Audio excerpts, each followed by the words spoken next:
Hey guys, tonight we're descending into one of history's most nightmarish spaces, the medieval dungeon. Picture this, you're being dragged by rough hands down slippery stone steps. Your modern sneakers losing grip on moss-covered stairs that haven't seen sunlight in centuries. The air grows thicker with each downward step, heavy with the smell of human waste, rotting straw, and something else you can't quite identify but desperately wish you couldn't smell.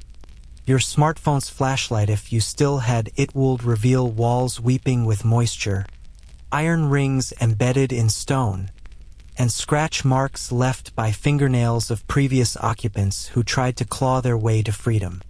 You probably think you're tough enough to handle a night in an old prison cell, maybe even romanticizing it like some medieval adventure.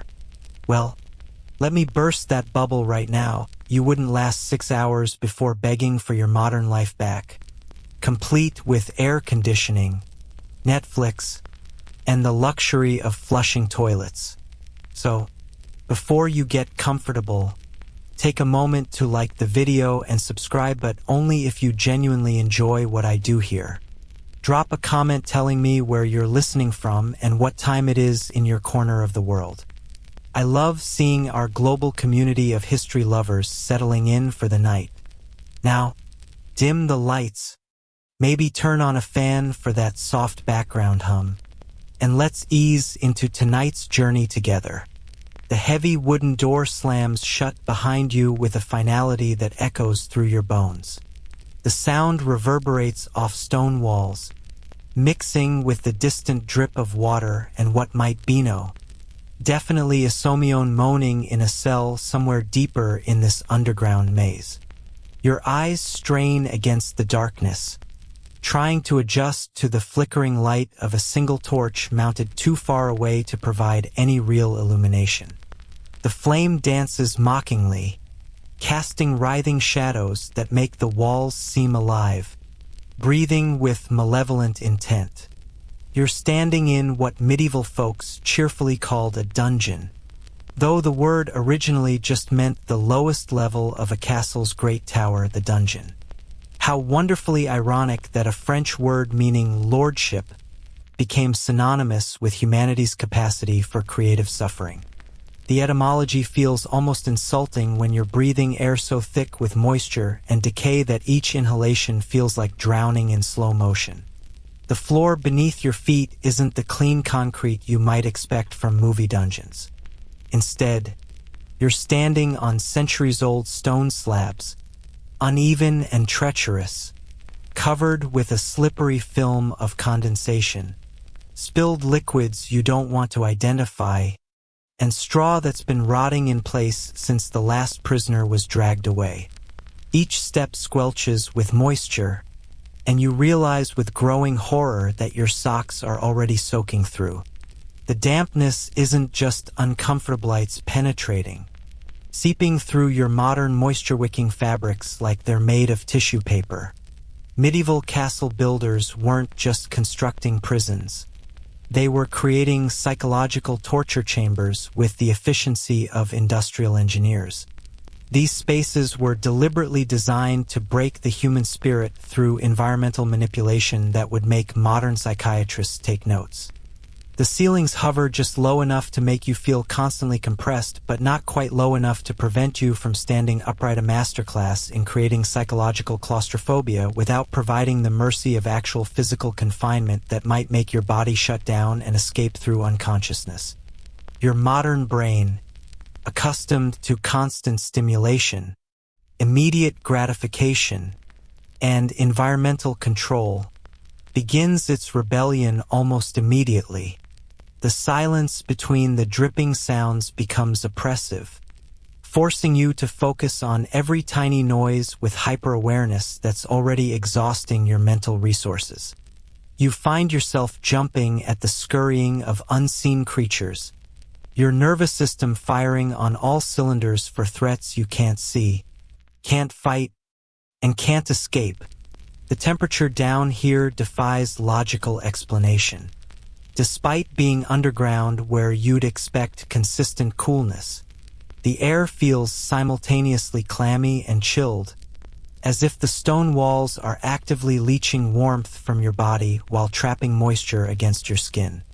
Your breath becomes visible in small puffs, but sweat still beads on your forehead from stress and the humid atmosphere. It's like being inside a refrigerator filled with wet towel sand environmental nightmare that medieval prisoners endured for months or years. Historians still argue whether medieval dungeon conditions were deliberately designed to be this psychologically devastating or if the environmental horror was simply a byproduct of practical construction limitations. Some evidence suggests that castle architects actually studied the effects of different ceiling heights, lighting conditions, and air circulation patterns to maximize prisoner discomfort while maintaining enough livability to prevent immediate death. Because dead prisoners can't provide information, pay ransoms, or serve as political bargaining chips. But here's something that'll make your skin crawl. Many of these dungeons were built directly above castle waste systems, meaning you're literally sitting on centuries of accumulated human refuse. The romantic medieval castle was essentially a vertical city, with the dungeon serving as both foundation and sewer. The moisture seeping through those stone walls? It's not just groundwater, it's filtered through layers of decomposed organic matter that include everything from kitchen scraps to human waste to the occasional decomposed prisoner who wasn't removed quickly enough. Your nose, already assaulted by the general atmosphere, starts picking up more specific scent notes in this horrifying olfactory symphony. There's the metallic tang of iron both from the bars and from old bloodstains that have soaked into porous stone. The sweet, sick smell of decay mingles with something that reminds you uncomfortably of a gym locker room. If that gym had been abandoned for several centuries and occasionally used as a morgue, the psychological impact hits faster than you'd expect. Modern humans are so accustomed to having control over our environment, adjusting thermostats, turning on lights, opening windows, that the complete inability to change anything about your surroundings triggers an almost immediate anxiety response. You can't make it brighter, warmer, drier, or cleaner. You can't even make it quieter, because the sounds aren't coming from devices you can turn off, they're coming from the building itself, from other prisoners, from the very foundations of the structure that's now your entire world. Your smartphone battery died hours ago, taking with it your last connection to the outside world and your final source of artificial light. The withdrawal from constant connectivity hits you like a physical force. No GPS to tell you where you are. No clock to mark the passage of time. No weather app to explain why you feel so cold and damp. No Google to answer the 1,000 questions flooding your increasingly panicked mind. You're experiencing what medieval prisoners lived with for their entire incarceration. Complete isolation from information, from time, from any reference point beyond these weeping stone walls. The straw beneath your feet, generously called bedding by medieval standards, feels more like compost than cushioning. It's wet, it smells of fermentation and worse things, and it's alive with small movements that you desperately hope are just mice. This is where you're expected to sleep, eat, and spend every moment of your imprisonment. No mattress, no pillow, no blankets, just decomposing plant matter that's been absorbing moisture, waste, and human misery for longer than you've been alive. As your eyes finally begin to adjust to the dim light, you start noticing details that make your situation feel even more hopeless. Scratch marks in the stone walls tell stories of previous occupants' desperate attempts to mark time, leave messages, or simply maintain their sanity through purposeful action. Some scratches form crude calendars. Others are just random gouges that speak to psychological breakdown. The iron rings embedded in the walls aren't just for show, they're for chains. and the stone around them is worn smooth by centuries of metal grinding against rock as prisoners struggled against their bonds. Your modern clothes, designed for climate-controlled environments and regular washing, become enemies within hours. The fabric holds moisture against your skin, creating perfect conditions for chafing and skin breakdown. Your jeans, so comfortable in your air-conditioned life, become heavy, restrictive, and increasingly uncomfortable as they absorb the dungeon's omnipresent dampness. Your cotton t-shirt clings to your skin like a wet second layer that you can't remove, and your synthetic jacket designed to wick moisture away in normal conditions becomes a clammy prison that traps heat and cold in all the wrong places. The darkness plays tricks on your mind almost immediately. Shapes seem to move in your peripheral vision. Distances become impossible to judge, and your brain starts filling in gaps with increasingly disturbing possibilities. That pile of rags in the corners at old bedding, or the remains of the previous occupant. That sound from the next chellies at another prisoner, or something worse. Medieval dungeon designers understood that uncertainty is often more psychologically damaging than known horrors, and they created environments where your imagination becomes your worst enemy. Here's where things get particularly interesting from a historical perspective. The Tower of London's infamous dungeons included cells that were deliberately flooded during high tide, forcing prisoners to stand for hours as Thames water seeped through the foundations. Prisoners would alternate between bone-dry conditions and ankle-deep water, creating a cycle of false hope and renewed despair that broke even the most stubborn political prisoners. The psychological warfare was so effective that many prisoners confessed to crimes they didn't commit just to be moved to regular cells above ground. Your body temperature begins its confusing dance between shivering and sweating. The stone walls act like massive heat sinks, constantly drawing warmth away from your body, while your stress response keeps triggering hot flashes and cold sweats. Your internal thermostat, so carefully regulated by modern HVAC systems, goes completely haywire trying to adapt to conditions that human physiology was never meant to endure for extended periods. The acoustics of your new home deserve special mention in this catalog of horrors.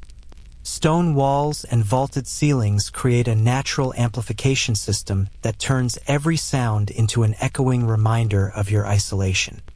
Your own breathing becomes unnaturally loud. Your heartbeat pounds in your ears, and every small noise from other parts of the dungeon gets magnified and distorted until you can't tell if you're hearing footsteps, rats, or the building settling. Medieval architects understood that sound could be weaponized just as effectively as physical restraints.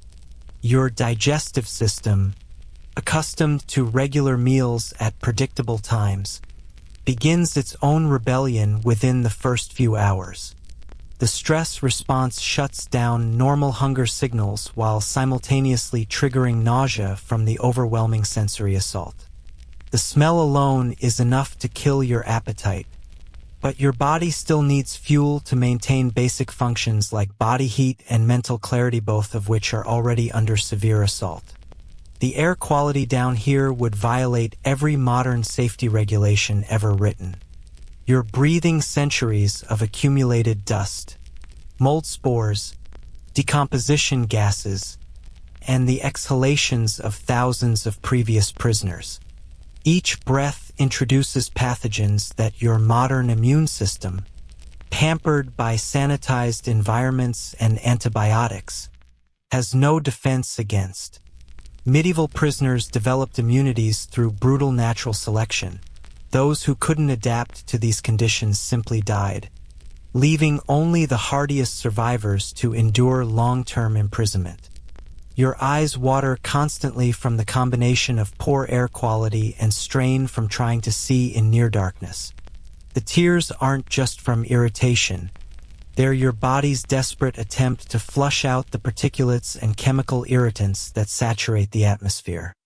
The salt from your tears makes your already chapped lips worse, starting a cycle of increasing discomfort that medieval prisoners endured for years without relief. The psychological concept of learned helplessness begins its insidious work within the first hours of imprisonment. Every attempt to improve your situation, wiping moisture from walls, trying to arrange the straw more comfortably, searching for a dry spot to sit, fails miserably. Your brain starts learning that effort is futile, action is pointless, and resistance only increases suffering. This mental adaptation, which helped some medieval prisoners survive by reducing their energy expenditure on impossible tasks, also began the psychological breakdown that made long-term survival such a challenge. As the first night approaches, though telling day from night in this eternal twilight is already becoming impossible, you realize that sleep will be another battleground. The straw provides no cushioning from the stone floor. The cold seeps through every layer of clothing, and the constant dripping, scratching, and mysterious sounds create a soundscape designed to prevent rest. Medieval prisoners often developed a form of microsleep, dozing fitfully while remaining alert to threats, never achieving the deep, restorative sleep that modern humans take for granted. Your feet, already soaked and cold, begin the process that medieval dungeon veterans knew all too well: the gradual breakdown of skin integrity that leads to infections, sores, and potentially life-threatening complications. Modern waterproof footwear provides some temporary protection, but the constant moisture, combined with the inability to change socks or shoes, begins a countdown to serious medical problems that medieval prisoners faced without any hope of treatment. Welcome to your new reality, where every comfort of modern life has been stripped away, leaving you face to face with the raw brutality of medieval imprisonment. The guards won't check on you for hours, maybe days. Time means nothing here. Your biological clock, so precisely calibrated to modern schedules, begins its disorienting spiral into confusion. And this is just the beginning. You haven't even met your neighbors yet. The stone walls surrounding you tell a story of engineering precision that would impress modern architects if they could overlook the malevolent purpose behind such craftsmanship. These aren't randomly stacked rocks held together by hope and mortar theory, carefully designed instruments of psychological warfare, each element calculated to maximize human suffering while maintaining structural integrity for centuries. You run your hand along the nearest wall and immediately understand why medieval masons were considered master craftsmen. The stones fit together with mathematical precision, creating surfaces so seamless that finding handholds for climbing becomes impossible. But here's the twisted genius. The walls aren't perfectly smooth. They're covered with a subtle texture that's just rough enough to scrape skin raw if you try to lean against them for comfort, yet too smooth to provide any grip for escape attempts. It's like being trapped inside a perfectly engineered misery machine. The mortar between stones contains more than just lime and sand. Medieval builders mixed in organic materials that created unique properties over time. As centuries passed, this mortar became a living ecosystem of mold, bacteria, and microscopic organisms that constantly weep moisture and release spores into the air you're breathing. Every breath introduces you to medieval microbiology in the most unpleasant way possible. Your modern immune system, accustomed to relatively sterile environments, begins its desperate battle against pathogens that have been breeding in these walls since before your great-great-grandfather was born. The ceiling arches above you in a masterpiece of Gothic engineering that's simultaneously beautiful and terrifying. Those graceful stone curves aren't just architectural showmanship theory, acoustic amplifiers designed to carry sound in very specific ways. Whispers from the guardroom above drift down clearly, letting you hear fragments of conversations about your fate while making it impossible for your own voice to carry upward. It's psychological torture disguised as architectural achievement, ensuring you remain informed enough to fear but powerless enough to despair. Here's something that would make structural engineers weep. The entire dungeon complex is built to flex and breathe with temperature changes, ground settlement, and the weight of the massive castle above. But instead of engineering this movement to be imperceptible, medieval builders designed it to be just noticeable enough to keep prisoners constantly unsettled. The walls actually shift slightly throughout the day and night, creating subtle sounds and movements that prevent psychological adaptation. You'll never quite get used to your environment because it's constantly changing just enough to maintain anxiety without providing genuine hope of structural failure. The iron components scattered throughout your cell represent medieval metallurgy at its most advanced and cruel. Those bars aren't just strong theory engineered to be virtually maintenance-free while exposed to constant moisture. The metal contains specific alloy combinations that resist rust just long enough to last a prisoner's lifetime while slowly releasing iron oxide particles into the air. You're literally breathing metallic dust with every inhalation, and your modern lungs, accustomed to filtered air, rebel against this constant particulate assault. But let's talk about the most ingenious aspect of medieval dungeon design: the drainage system that somehow manages to keep the space just dry enough to prevent drowning while maintaining maximum discomfort.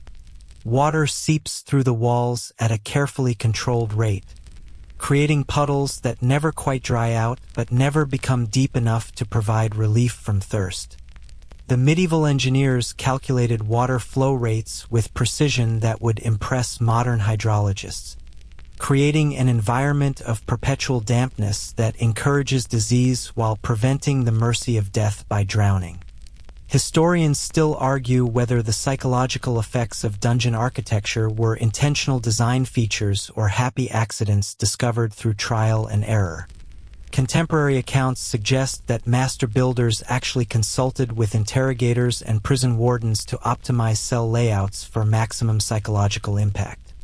The spacing between bars, the height of ceilings, even the angles of corners were tested and refined over generations to create the most effective combination of hope and despair. Your modern spatial awareness, trained by rectangular rooms with standard ceiling heights and predictable layouts, completely fails in this medieval space. The walls curve at unexpected angles, creating optical illusions that make distances impossible to judge accurately. What looks like a small alcove might be a deep recess, while apparent depth might be shallow shadows. This spatial disorientation isn't accidental. It's designed to prevent prisoners from developing accurate mental maps that might aid in escape planning or psychological adaptation. The ventilation system deserves its own chapter in the annals of cruel engineering. Air circulation is carefully controlled to provide just enough oxygen to prevent suffocation while ensuring that every breath carries the maximum concentration of unpleasant odors and harmful particles. Fresh air enters through tiny gaps designed to create whistling sounds that suggest hope of escape while being far too small for even a child to squeeze through. The airflow patterns create constant drafts that make maintaining body temperature impossible while carrying sound in ways that amplify the most disturbing noises while muffling potentially comforting sounds. Here's a delightfully macabre detail that archaeological evidence has confirmed. Many medieval dungeons were constructed with special chambers called murder holes that could be used to dump various unpleasant substances onto prisoners below. But the real genius wasn't in the substances themselves, it was in the psychological impact of knowing these holes existed. Prisoners spent their entire incarceration looking upward nervously, never knowing when something might come raining down. The constant anticipation of attack became its own form of torture, more effective than any single act of violence. The stone composition itself tells a fascinating story of medieval resource management and cruelty optimization. Different types of stone were selected not just for durability, but for their specific properties under dungeon conditions. Limestone was chosen for its ability to absorb moisture and then release it slowly, maintaining constant dampness. Granite was used in areas where prisoners might try to dig, being nearly impossible to chip away with improvised tools. Sandstone was employed in specific locations because it develops a slippery film when wet, making climbing attempts futile while creating treacherous footing. Your cell door represents the pinnacle of medieval security engineering. It's not just locket, it's designed to be psychologically crushing every time you look at it. The wood is deliberately thick enough to muffle outside sounds while being thin enough to allow tantalizing hints of activity beyond. The iron reinforcements create geometric patterns that seem to shift in the dim light, creating optical illusions that mess with depth perception and spatial reasoning. Even the way the door closes is engineered to create maximum psychological impact. The sound resonates at frequencies specifically designed to trigger anxiety responses in human nervous systems. The floor deserves special mention in this catalog of architectural horror. It's not level, but slopes slightly toward drains that don't actually drain effectively. This creates permanent puddles in predictable locations while making it impossible to find a truly comfortable position for sitting or lying down. Water always flows toward the center of the cell, where prisoners naturally want to position themselves for safety, creating a constant choice between psychological security and physical discomfort. Medieval architects understood human behavioral patterns with disturbing accuracy. But perhaps the most psychologically devastating aspect of dungeon architecture is its permanence. Everything around you was built to last centuries, with no consideration for prisoner comfort or human habitation requirements. The walls will outlast you by hundreds of years. The iron will rust away slowly long after your bones have turned to dust, and the stones will remain unmoved by any amount of human suffering. This architectural permanence serves as a constant reminder that you are temporary while your prison is eternal. The lighting system, if you can call the occasional torch a system, is positioned with mathematical precision to create maximum disorientation. Light sources are placed just far enough away to provide hope of illumination while being too distant to actually help with practical tasks. The flickering creates constantly shifting shadows that make depth perception impossible and turn every corner into a potential hiding place for threats. Your eyes strain constantly, trying to adapt to light levels that change unpredictably, creating headaches and visual fatigue that compound your other discomforts. Temperature control in medieval dungeons wasn't about comfort, it was about creating conditions that weaken prisoners physically while maintaining enough habitability to prevent immediate death. The thick stone walls store cold during winter and release it slowly during summer, creating year-round conditions that feel perpetually uncomfortable regardless of the season. Your body never gets a chance to fully adapt, because the temperature fluctuations follow patterns designed to disrupt natural circadian rhythms and prevent restful sleep. The architects even considered sound as a weapon. Echo patterns were designed to amplify certain types of noise while muffling others. Your own voice sounds strange and distorted, making communication with other prisoners difficult while ensuring that guard conversations carry clearly. Footsteps echo in ways that make it impossible to determine direction or distance, creating constant anxiety about approaching threats while making it difficult to develop familiarity with guard routines. The construction materials themselves were chosen for their psychological impact as much as their structural properties. The particular shade of gray limestone used in most medieval dungeons was selected because it creates an oppressive atmosphere that becomes more depressing over time. Unlike modern concrete, which maintains a consistent appearance, this limestone actually becomes more menacing as it ages, developing stains and discolorations that look disturbingly organic. Your brain, desperately seeking patterns and meaning in your environment, starts seeing faces in the stone patterns, creating a constant sense of being watched by malevolent presences. The water management system represents perhaps the most sophisticated aspect of medieval dungeon engineering. Master builders created complex networks of channels, drains, and collection points that maintained precise moisture levels throughout the complex. Too dry, and prisoners might become comfortable enough to plan escapes or maintain psychological resistance. Too wet, and they die too quickly to be useful. The system maintains that perfect balance of misery damp enough to encourage disease and discomfort, but not wet enough to provide adequate drinking water or cleaning opportunities. Medieval masons developed specialized techniques for creating walls that would weep continuously without actually structural damage. They understood capillary action centuries before scientists gave it a name, designing stone joints and mortar compositions that would draw moisture from deep underground and slowly release it into cell interiors. This creates the perpetual dampness that makes clothing rot, skin break down, and respiratory systems fail, while maintaining the structural integrity needed to contain prisoners for decades. The placement of iron rings and chains throughout the cell follows principles that modern ergonomics experts would recognize as deliberately harmful. The heights and spacing are calculated to prevent comfortable positioning regardless of a prisoner's size. Tall prisoners can't stand fully upright when chained.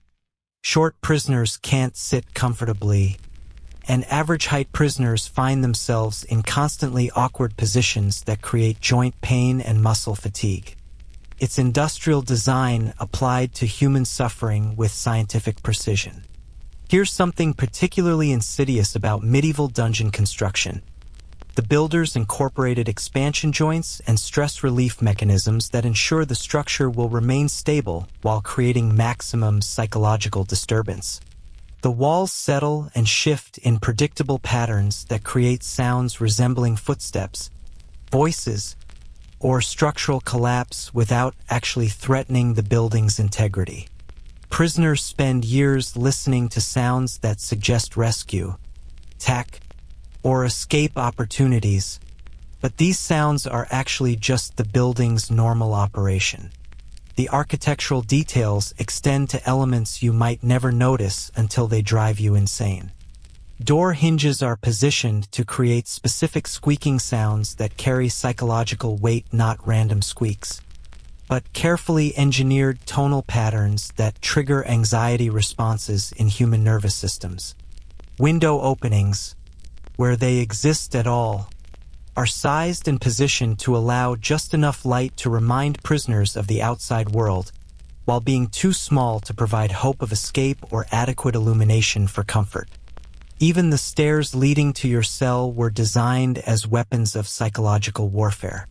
The irregular step heights and depths create constant stumbling hazards while making it impossible to develop muscle memory for safe navigation.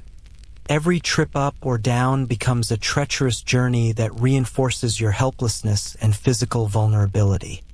The handholds worn into the walls by previous prisoners' desperate gripping actually make the surfaces more slippery over time, turning the evidence of previous suffering into active hazards for future occupants.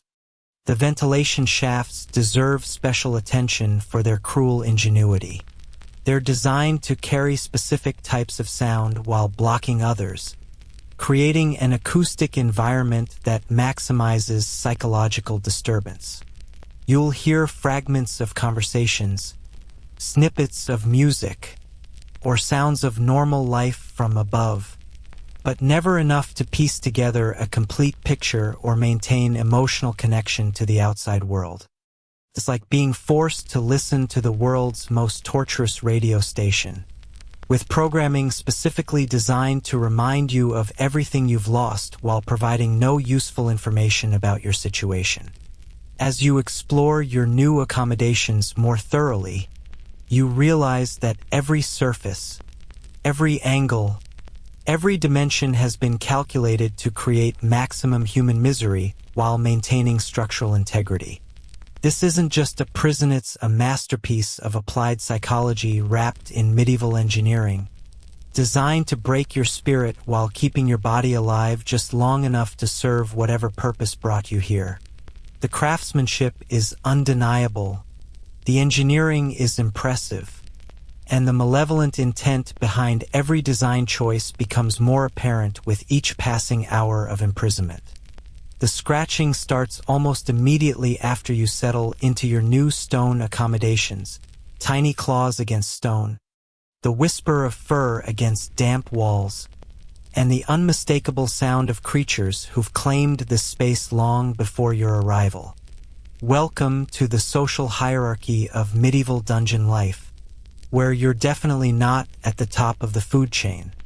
Your first roommate announces itself with a bold scurry across your feta, rat the size of a small cat, its fur matted and eyes gleaming with an intelligence that suggests it's been surviving down here far longer than most human prisoners ever manage. This isn't your average city rat.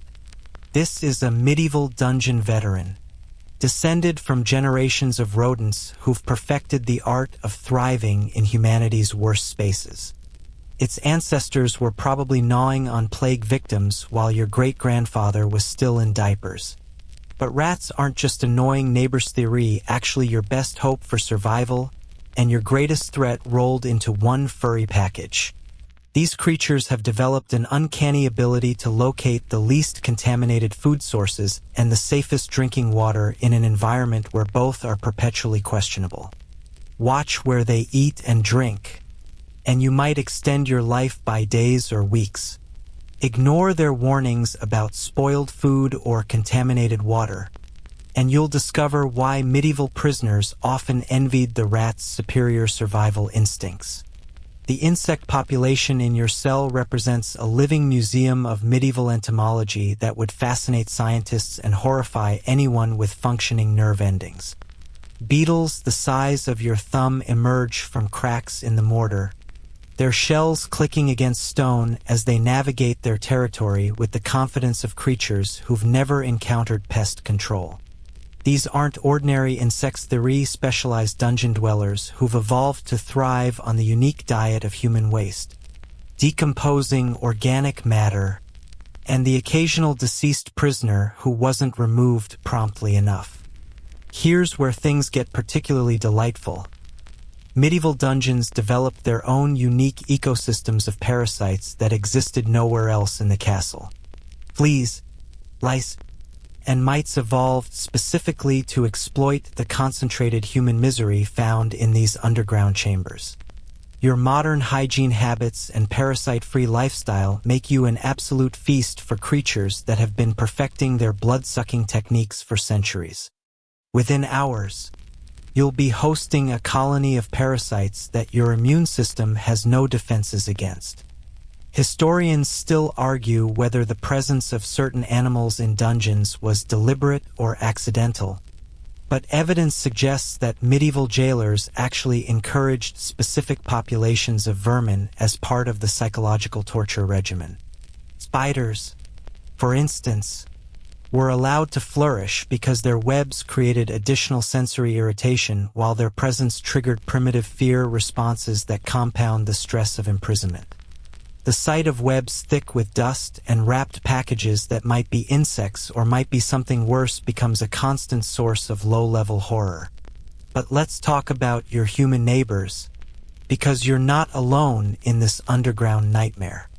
The cell next to yours houses someone who's been here long enough to forget what daylight looks like, their voice reduced to whispers and occasional moans that echo through the stone corridors. Medieval dungeon prisoners developed their own complex social hierarchies based on length of imprisonment, reasons for incarceration, and remaining levels of sanity. As the newest arrival, you're automatically at the bottom of this hierarchy until you prove your worth or someone more recently captured takes your place. Communication between cells follows strict unwritten rules that newcomers violate at their own peril. Talking too loudly draws guard attention and punishment for everyone within earshot. Sharing information about the outside world can trigger jealousy, depression, or violent outbursts from long-term prisoners who've lost all hope of release. Even expressing optimism about your situation can mark you as dangerously naive and result in social isolation from prisoners whose survival depends on mutual cooperation and information sharing. Your neighbor's story emerges in fragments whispered through stone walls during the brief periods when guards are absent. They were a merchant caught in a political dispute, imprisoned for refusing to reveal trade route information that could benefit enemy forces. After 18 months in these conditions, they've developed the hollow-eyed stare and disconnected rambling speech patterns that mark advanced psychological breakdown. Their transformation from functional human to barely surviving creature serves as a preview of your own likely trajectory. The prisoner 2 cells down presents a different type of horror. They've been here so long that they've actually adapted to dungeon life in ways that should be impossible for human psychology. They've learned to find comfort in the constant dampness, to sleep soundly despite the noise and smell, and to maintain basic sanity through elaborate mental rituals that involve counting stones, arranging straw, and talking to the rats as if they were old friends. This adaptation is both inspiring and terrifying, suggesting that human resilience can extend far beyond what should be survivable while raising questions about what psychological cost that survival demands. The social dynamics between prisoners create a complex web of alliances, betrayals, and mutual dependencies that would challenge sociologists studying extreme environments. Information becomes the primary currency. Who has connections outside? Which guards can be bribed? What seasonal changes affect dungeon conditions? And most importantly, who among the prisoner population can be trusted versus who might trade secrets for better treatment or the slim hope of reduced sentences? Medieval dungeon communities developed their own justice systems for dealing with prisoners who violated group survival codes. Stealing food, betraying escape plans, or collaborating too openly with guards could result in social ostracism that effectively meant death in an environment where cooperation was essential for survival. The group could make your life exponentially worse by withholding crucial survival information, refusing to share body heat during cold periods, or failing to warn you about guard mood patterns that determine the difference between minimal harassment and serious beatings. But here's something that'll make your skin crawl. Long-term dungeon prisoners often developed symbiotic relationships with the vermin populations that went far beyond simple coexistence. Some prisoners learned to encourage certain insects to nest in their clothing for warmth, despite the constant discomfort of being bitten and crawled upon. Others developed techniques for hunting and eating rats, spiders, and beetles to supplement their inadequate diets.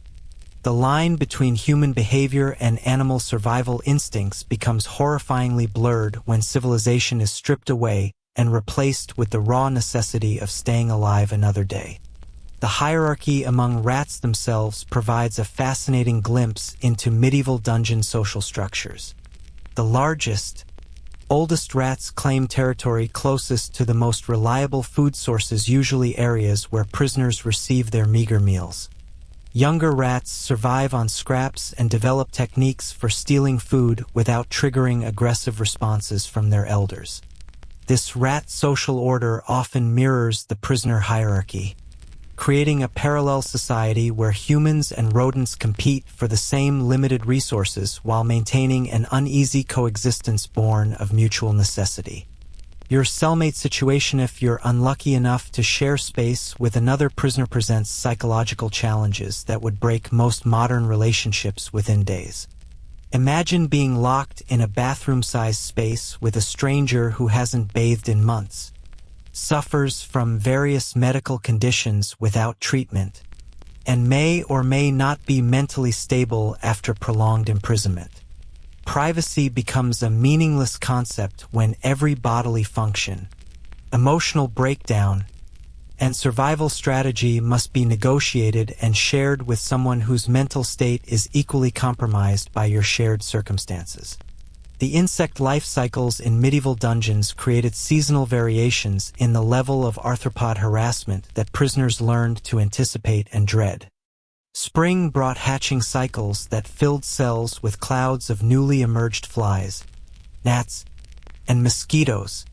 Summer meant peak activity periods when every surface crawled with beetles, spiders, and centipedes seeking relief from heat in the relatively cool stone chambers. Fall triggered migration patterns as insects sought winter shelter in the warmest available spaces, usually wherever prisoners tried to sleep. Winter provided temporary relief from flying insects but increased pressure from rats and mice seeking warm spaces and reliable food sources. Medieval prisoners developed elaborate protocols for managing relationships with both human and animal neighbors that sound absurd to modern ears but represented serious survival strategies. Feeding rats small portions of already inadequate food supplies served as insurance against having those same rats steal larger amounts later. Sharing body heat with other prisoners during cold periods required complex negotiations about personal space, hygiene boundaries, and fair distribution of the warmest sleeping spots. Even something as simple as where to relieve oneself became a social issue that could spark conflicts or alliances depending on how it affected air quality and space usage for multiple cellmates. The psychological impact of being constantly surrounded by creatures in various states of disease, malnutrition, and decomposition cannot be overstated. You're living in a space where the boundary between life and death is constantly blurred, where sick rats crawl into corners to die while beetles feed on whatever remains, where other prisoners slip gradually between sanity and madness while maintaining conversations that become increasingly disconnected from reality. This environment doesn't just challenge your physical survival, it attacks the fundamental human need to categorize experiences as normal versus abnormal, safe versus dangerous, hopeful versus hopeless. Your neighbors represent the full spectrum of medieval society compressed into the worst possible circumstances. Political prisoners with education and resources share space with common criminals who survived through street violence and cunning.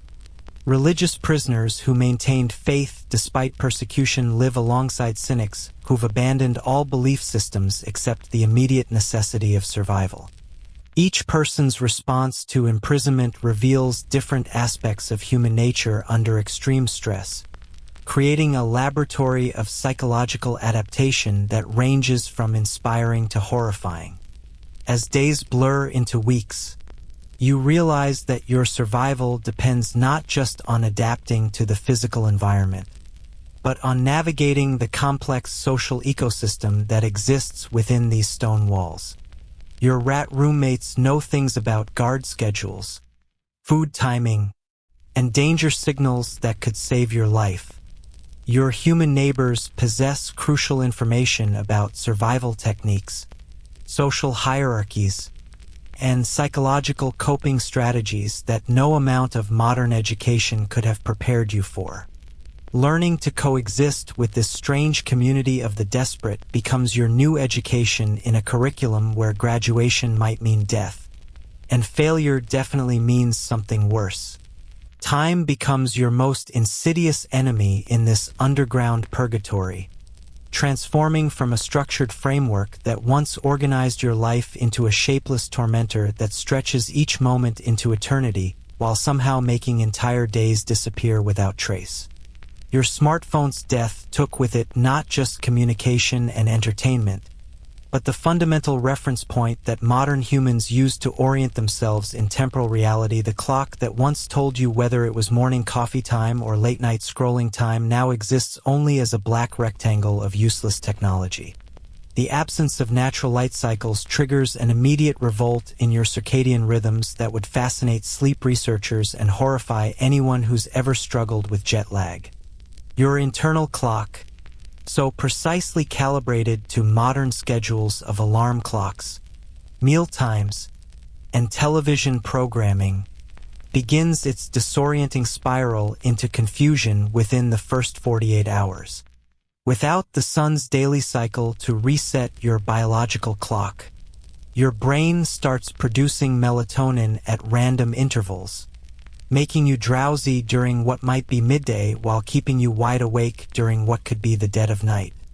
Medieval prisoners developed their own methods for tracking time that reveal both human ingenuity and the desperate need for temporal structure in environments designed to destroy psychological stability. Scratch marks on walls served as primitive calendars, though determining the accuracy of previous prisoners' counting systems became its own form of mental torture. Some scratches clearly showed the deterioration of the marker's psychological state. Neat, orderly lines gradually becoming chaotic gouges as weeks turn to months and months turn to whatever comes after hope dies. But here's where medieval dungeon time becomes particularly cruel. The routine isn't actually routine. Guards don't feed prisoners at consistent intervals, choosing instead to maintain unpredictability as a form of psychological control.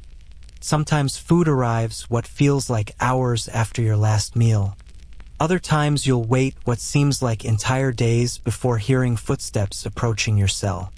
Your stomach becomes an unreliable clock that only tells you how desperately hungry you are, not how much time has actually passed since your last meal. The sound landscape of dungeon life creates its own temporal markers that prisoners learn to read like a complex musical score. Guard shift changes, meal preparations in distant kitchens, and the daily routines of castle life above create subtle audio cues that suggest time passage without providing concrete confirmation. You strain to hear church bells marking canonical hours, but the stone walls muffle and distort sounds until you're never certain whether you're hearing actual bells or just the echo of your own desperate, wishful thinking. Historians still argue whether the temporal disorientation experienced by medieval prisoners was a deliberate psychological warfare tactic or an unintended consequence of practical security measures. Contemporary accounts suggest that some interrogators specifically exploited time confusion as a technique for breaking down prisoner resistance, alternating between long periods of neglect and sudden, intensive questioning sessions that prevented psychological adaptation to any predictable schedule.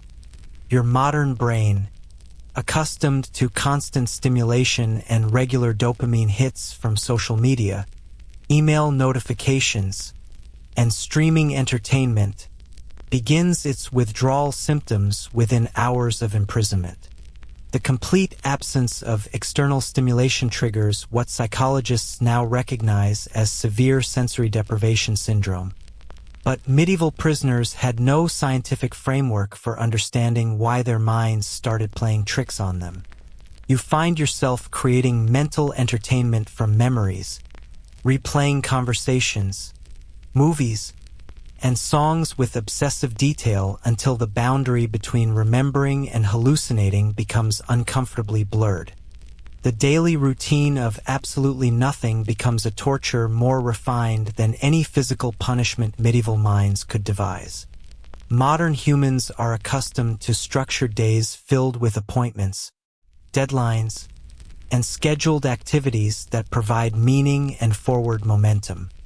Strip away all external structure, and consciousness becomes an endless loop of the same thoughts, fears, and physical discomforts recycling through your awareness without resolution or progress toward any goal except continued survival. Medieval prisoners developed elaborate mental exercises to maintain psychological stability during these endless empty hours. Some created complex fantasy worlds where they lived alternate lives, constructing detailed narratives about imaginary families, careers, and adventures that provided temporary escape from dungeon reality. Others turned to mathematical calculations, trying to solve complex problems in their heads or developing new systems for organizing knowledge that existed only in their memories. The most successful long-term prisoners learned to find genuine fascination in tiny details of their environment, studying the behavior patterns of individual rats, cataloging the subtle variations in water drip sounds, or analyzing the changing patterns of light and shadow as torches burned down and were replaced. But here's something that would horrify modern productivity experts. Medieval dungeon time doesn't just move slowly, it actively resists being filled with meaningful activity. Attempts to establish personal routines or self-improvement projects fail consistently because the environment provides no feedback, no progress markers, and no external validation. You might decide to exercise regularly, but without any way to track improvement or maintain consistency, the activity becomes another source of frustration rather than psychological relief. The meal schedule, if you can dignify the irregular food distribution with the term schedule, becomes the primary temporal anchor in a world where all other time markers have disappeared. Your entire day begins to revolve around anticipating the next feeding, replaying the last feeding, and calculating how long you might survive if the next feeding doesn't come. Food timing becomes so psychologically important that delays trigger panic responses disproportionate to the actual threat, while early feedings create anxiety about whether the schedule change indicates something worse approaching. Sleep patterns in medieval dungeons deserved their own chapter in the annals of human psychological endurance. The combination of uncomfortable sleeping surfaces, constant noise, unpredictable temperature fluctuations, and chronic stress creates conditions where restorative sleep becomes nearly impossible. You find yourself dozing fitfully at random intervals without ever achieving the deep, refreshing sleep that allows psychological recovery and memory consolidation. This chronic sleep deprivation compounds every other aspect of imprisonment, making concentration impossible, emotional regulation difficult, and physical coordination dangerously impaired. Medieval prisoners often reported experiencing what modern psychologists would recognize as time dilation effects, where individual moments stretched into apparent hours while entire days seemed to vanish without leaving traces in memory. The combination of sensory deprivation, social isolation, and chronic stress creates altered states of consciousness that fundamentally change the subjective experience of time passage. Minutes spent listening to approaching footsteps feel like hours of anticipation, while entire periods of daydreaming or semi-conscious dozing leave no clear memory of their duration. The absence of seasonal markers creates another layer of temporal disorientation that medieval prisoners found particularly psychologically devastating. Without windows to track changing daylight patterns, temperature variations, or visual cues about weather conditions, prisoners lost connection to the natural cycles that helped their contemporaries maintain psychological stability. Spring, summer, fall, and winter became meaningless concepts in underground chambers where every day felt identical to every other day in terms of lighting, temperature, and environmental conditions. Here's where the psychological torture becomes particularly sophisticated. The occasional interruption of monotony creates more distress than constant suffering would produce.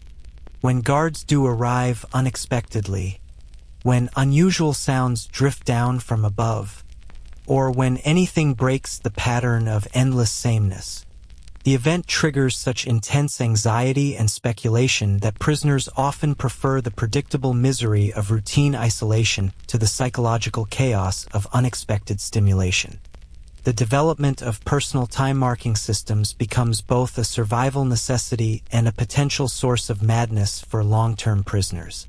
Counting heartbeats, tracking breathing cycles, or monitoring the patterns of water drips provides temporary structure but also creates opportunities for obsessive behaviors that can spiral into psychological breakdown. Prisoners become fixated on maintaining accurate counts, developing elaborate systems for preventing errors, and creating backup methods for verification that consume mental energy without providing genuine relief from temporal disorientation. Medieval prisoners learned to recognize the subtle signs of guard approach that could provide approximate timing information about daily routines. Footstep patterns, conversation volume, and the rhythm of activity in distant parts of the castle created a complex audio schedule that experienced prisoners could read like a book. New prisoners couldn't interpret these signals, creating another layer of social hierarchy based on temporal knowledge that separated dungeon veterans from newcomers still struggling to understand their new environment. The psychological concept of learned helplessness accelerates dramatically in environments where time loses meaning and personal agency becomes impossible to exercise. When you can't control when you eat, when you sleep, when you have social contact, or when you experience any form of stimulation, your brain begins shutting down the neural pathways associated with planning, goal setting, and forward-thinking behavior. This mental adaptation helps reduce the psychological pain of powerlessness, but also eliminates the cognitive tools needed for escape planning, resistance activities, or maintaining hope for eventual release.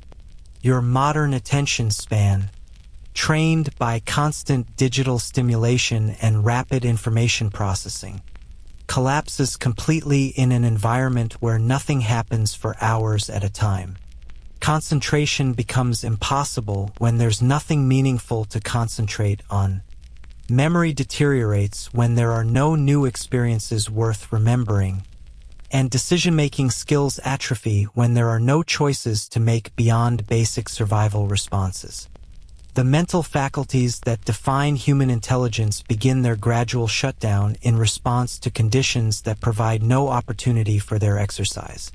The phenomenon of temporal fragmentation becomes apparent as your imprisonment extends beyond the first week. Individual moments expand into uncomfortable awareness while entire periods disappear into unconscious void.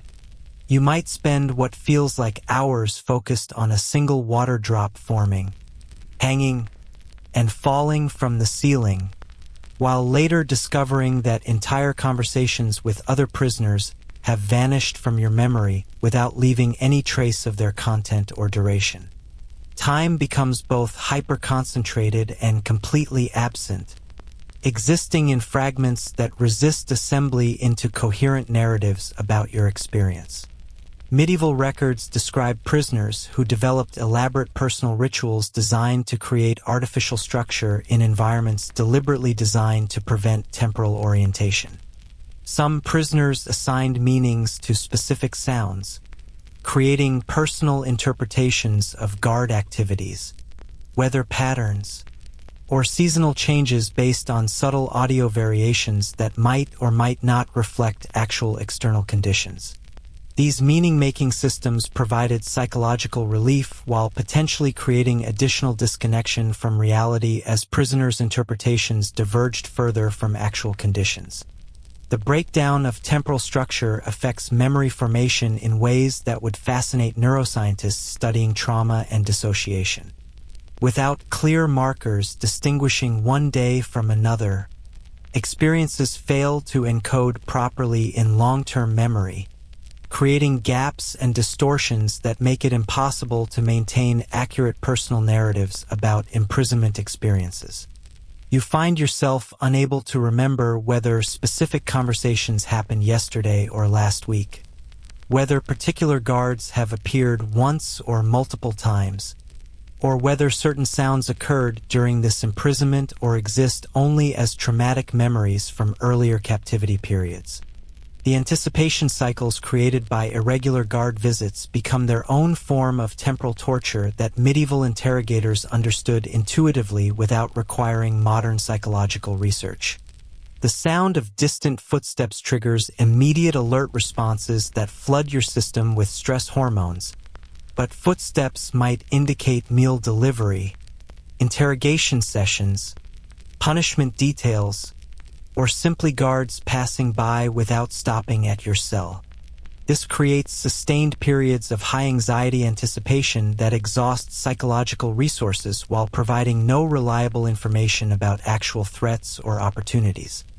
Medieval prisoners developed complex philosophical frameworks for managing temporal disorientation that reveal sophisticated understanding of consciousness and subjective experience. Some prisoners learned to exist entirely in present-moment awareness, abandoning both future planning and past reflection as sources of psychological suffering. Others created elaborate mental time travel exercises, spending hours or days reliving specific memories with obsessive detail as a way of maintaining connection to life outside prison walls. The most psychologically resilient prisoners develop techniques for switching between different temporal orientations depending on immediate survival needs.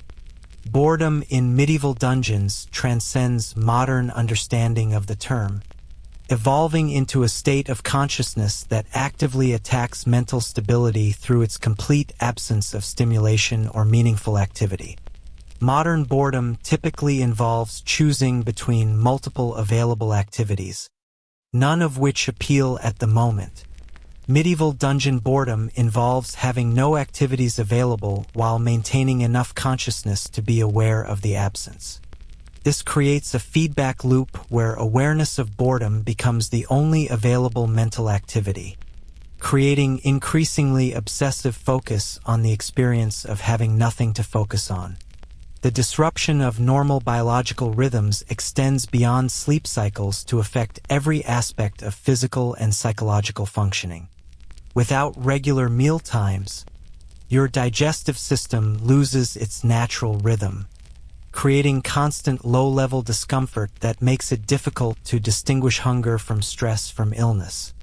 Without natural light exposure, your hormone production becomes chaotic, affecting mood regulation, immune function, and basic energy levels in ways that compound every other aspect of imprisonment stress. Medieval prisoners often reported losing the ability to distinguish between hours and days, creating a state of temporal existence that modern psychology recognizes as dissociative, but medieval prisoners had to navigate without scientific frameworks for understanding their altered consciousness. Past and present begin to blend as memories become more vivid than current sensory experiences, while future planning becomes impossible when there's no reliable way to measure progress toward goals or anticipate changes in circumstances. As weeks dissolve into an undifferentiated blur of dampness, hunger, and waiting, you realize that time hasn't just slowed down or sped up, it has fundamentally changed character from a tool for organizing experience into a weapon for destroying psychological stability. The endless now of dungeon existence strips away the future-oriented thinking that gives human life meaning while making the past feel like someone else's memories from another lifetime. You exist in a permanent present tense where nothing changes, nothing improves, and nothing offers hope for variation in the monotonous cycle of survival that has become your entire reality. The absence of what modern humans consider basic hygiene facilities becomes apparent within your first hour of imprisonment, when nature calls and you discover that medieval dungeon designers had a very different philosophy about human dignity and waste management. There's no toilet, no sink, no running water, and definitely no toilet paper, just a corner of your cell where previous occupants have clearly addressed their biological needs, creating a permanent stain on the stone floor that tells its own horrifying story about sanitation standards in medieval prisons. Your first bathroom experience in medieval captivity shatters any remaining illusions about maintaining personal dignity during imprisonment. The designated waste corner, and you'll quickly learn to recognize it by smell, if the visual evidence wasn't obvious enough, consists of stone flooring that's been saturated with human waste for decades or centuries, creating a permanently stained and odorous area that serves as both toilet and biohazard zone. The lack of any drainage system means waste simply accumulates, decomposes slowly, and contributes to the overall aromatic bouquet of your new living space. But here's where medieval waste management becomes particularly creative. Some dungeons included primitive waste chutes that connected to castle moats, sewerage systems, or simply dropped waste into lower levels where it could decompose away from immediate living areas. However, these systems often backed up during heavy rains, flooded during seasonal changes, or became blocked by accumulated debris, creating situations where waste would flow back into prisoner areas. Imagine waking up to find your cell ankle-deep in diluted sewage that's been collecting contributions from multiple levels of castle inhabitants. The complete absence of toilet paper forces you to confront medieval solutions that would horrify modern sensibilities while teaching harsh lessons about resourcefulness and adaptation. Prisoners learned to reserve small pieces of straw from their bedding for hygiene purposes, though the same straw was also needed for warmth and minimal comfort when sleeping. Other options included using pieces of torn clothing, small stones with smooth surfaces, or simply accepting that cleanliness was a luxury that imprisonment had permanently removed from their lives.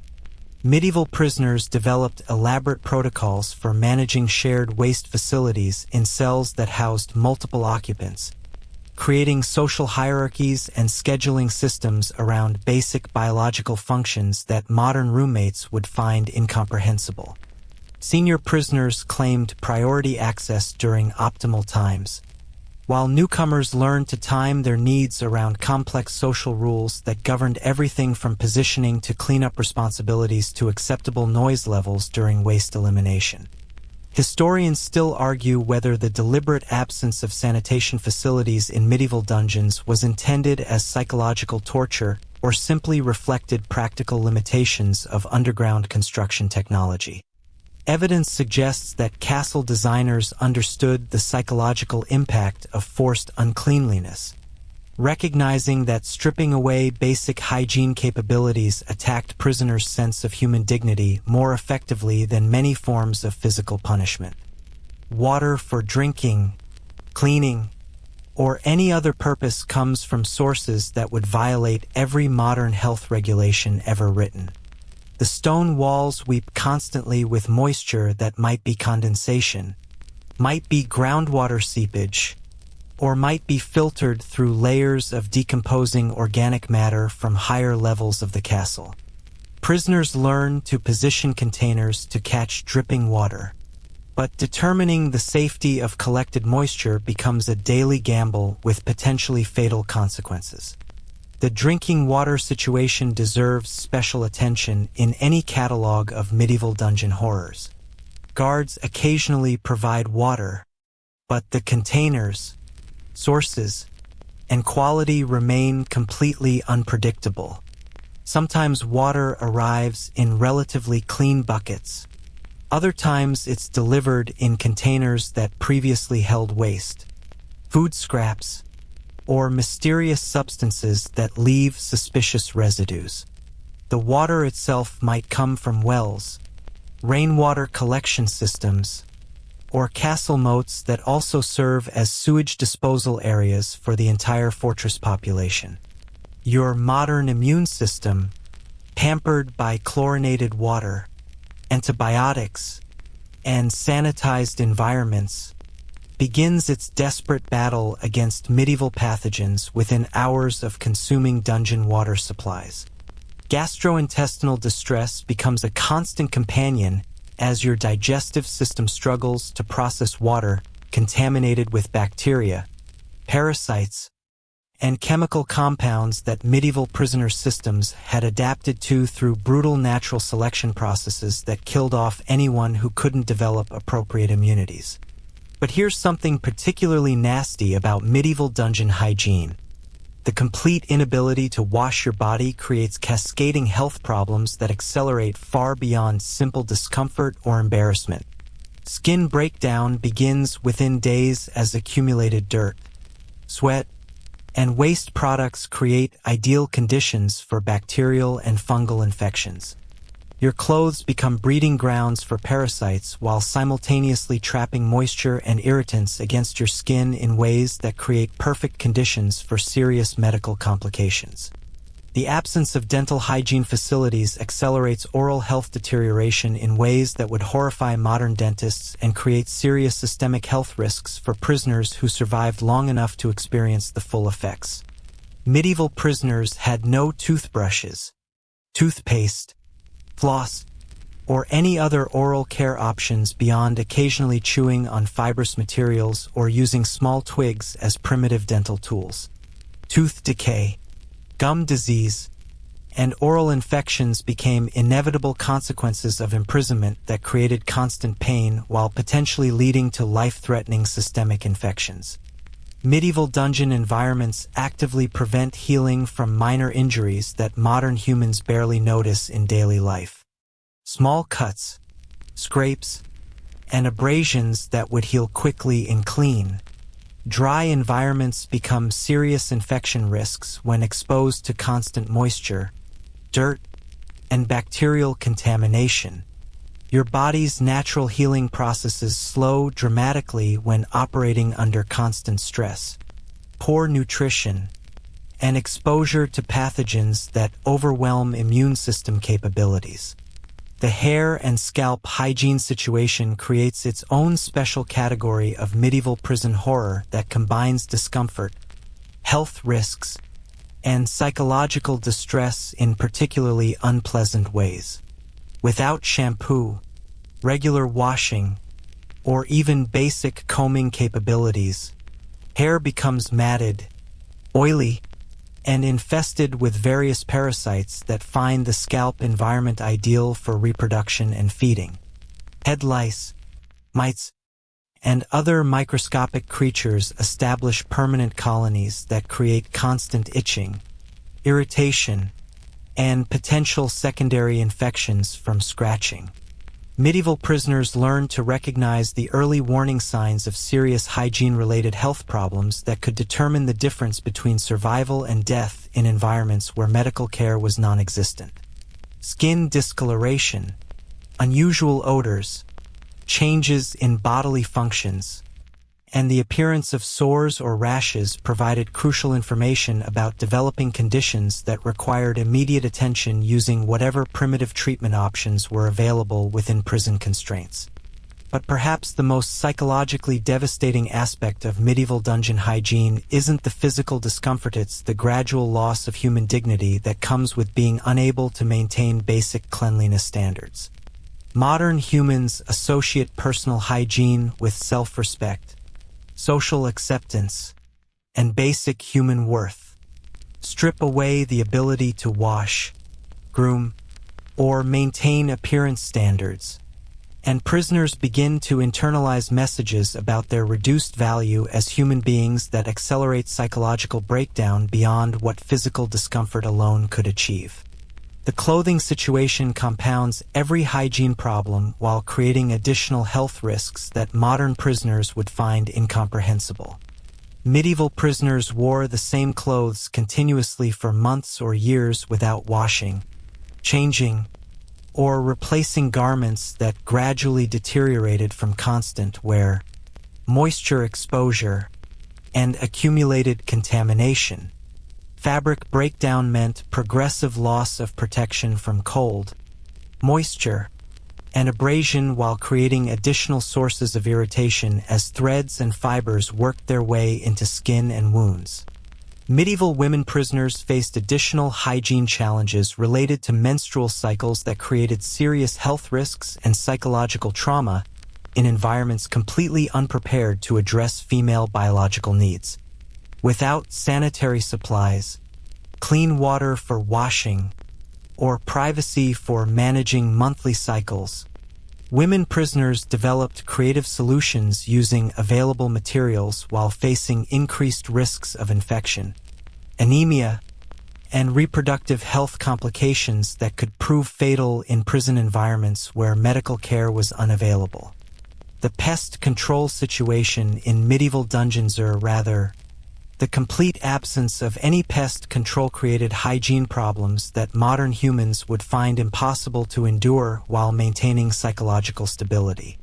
Fleas, lice, mites, bedbugs, and other parasites established permanent populations that fed continuously on prisoner blood while reproducing in clothing, bedding, and hair. The constant itching, biting, and crawling sensations created sleep deprivation and psychological distress that compounded every other aspect of imprisonment. Body odor in medieval dungeons transcended simple unpleasantness to become a serious environmental hazard that affected air quality, social relationships, and psychological well-being for entire prisoner populations. The combination of unwashed bodies, decomposing clothing, accumulated waste, and poor ventilation created atmospheric conditions that made breathing uncomfortable while triggering nausea, headaches, and respiratory irritation that weakened already compromised immune systems. Medieval prisoners developed elaborate personal hygiene rituals using whatever materials were available, creating makeshift solutions that provided minimal cleanliness while maintaining psychological connections to human dignity and social norms. Some prisoners learned to use rough stone surfaces for scraping dead skin and dirt from their bodies. Others developed techniques for cleaning teeth with small twigs, cloth scraps, or fingernails. These primitive hygiene practices provided more psychological than physical benefits, but maintaining any connection to cleanliness standards helped preserve mental health during long-term imprisonment. The medical consequences of prolonged poor hygiene in medieval dungeons created cascading health problems that accelerated far beyond what modern medical understanding would predict from simple lack of washing facilities. Skin conditions progressed to systemic infections. Dental problems led to heart disease and organ damage, and parasite infestations caused anemia and immune system collapse. Medieval prisoners who survived long enough to be released often emerged with permanent health damage that reflected the cumulative effects of months or years without basic sanitation access. As weeks of imprisonment accumulate without access to soap, clean water, laundry facilities, or basic grooming tools, you realize that hygiene isn't just about comfort or social acceptability. It's a fundamental component of physical and psychological health that modern humans completely take for granted until it's stripped away. Your body becomes a foreign landscape of unfamiliar smells, textures, and sensations as cleanliness transforms from a daily routine into an impossible luxury that exists only in increasingly distant memories of your former life. The psychological warfare begins before you even realize you're under attack, creeping into your consciousness through methods so subtle and sophisticated that medieval interrogators would have impressed modern CIA psychologists with their understanding of mental breakdown techniques. Your captors don't need thumbscrews or iron maidens when they have something far more effective: the complete control of your sensory environment and the systematic dismantling of everything that makes you feel human. Isolation becomes the primary weapon in an arsenal of psychological torture that operates continuously, even when no guards are present to actively torment you. Human beings are fundamentally social creatures, evolved to live in groups and maintain regular contact with others of our species. Strip away social interaction, and the human psyche begins cannibalizing itself within days. Your modern brain, accustomed to constant connection through smartphones, social media, and regular interpersonal contact, goes into immediate withdrawal when faced with the profound silence and solitude of medieval dungeon life. The sensory deprivation in your underground cell creates conditions that modern psychology recognizes as profoundly damaging to mental health. But medieval prisoners had to endure without any scientific framework for understanding why their minds were disintegrating. The near-total darkness forces your visual system to work overtime, creating hallucinations and phantom images as your brain tries to fill in the gaps where normal visual stimulation should exist. Colors that don't exist bloom in your peripheral vision. Movement appears where nothing is moving, and your desperate eyes start seeing faces and figures in every shadow and stone pattern. Medieval interrogators understood that uncertainty created more psychological damage than known suffering, developing techniques that kept prisoners in constant states of anticipation without providing any reliable information about what might happen next. You never know when guards might appear, whether they're bringing food or punishment, or what arbitrary changes in treatment might occur. This unpredictability prevents psychological adaptation while maintaining constant stress responses that exhaust mental and physical resources faster than direct torture could achieve. But here's where medieval psychological warfare becomes particularly sophisticated. The deliberate manipulation of hope and despair in carefully orchestrated cycles that prevent prisoners from adapting to either emotional extreme. Just when despair becomes complete and numbness sets in as a protective mechanism, something happens: better food, a guard's casual comment, or an unexplained improvement in conditions that resurrects hope.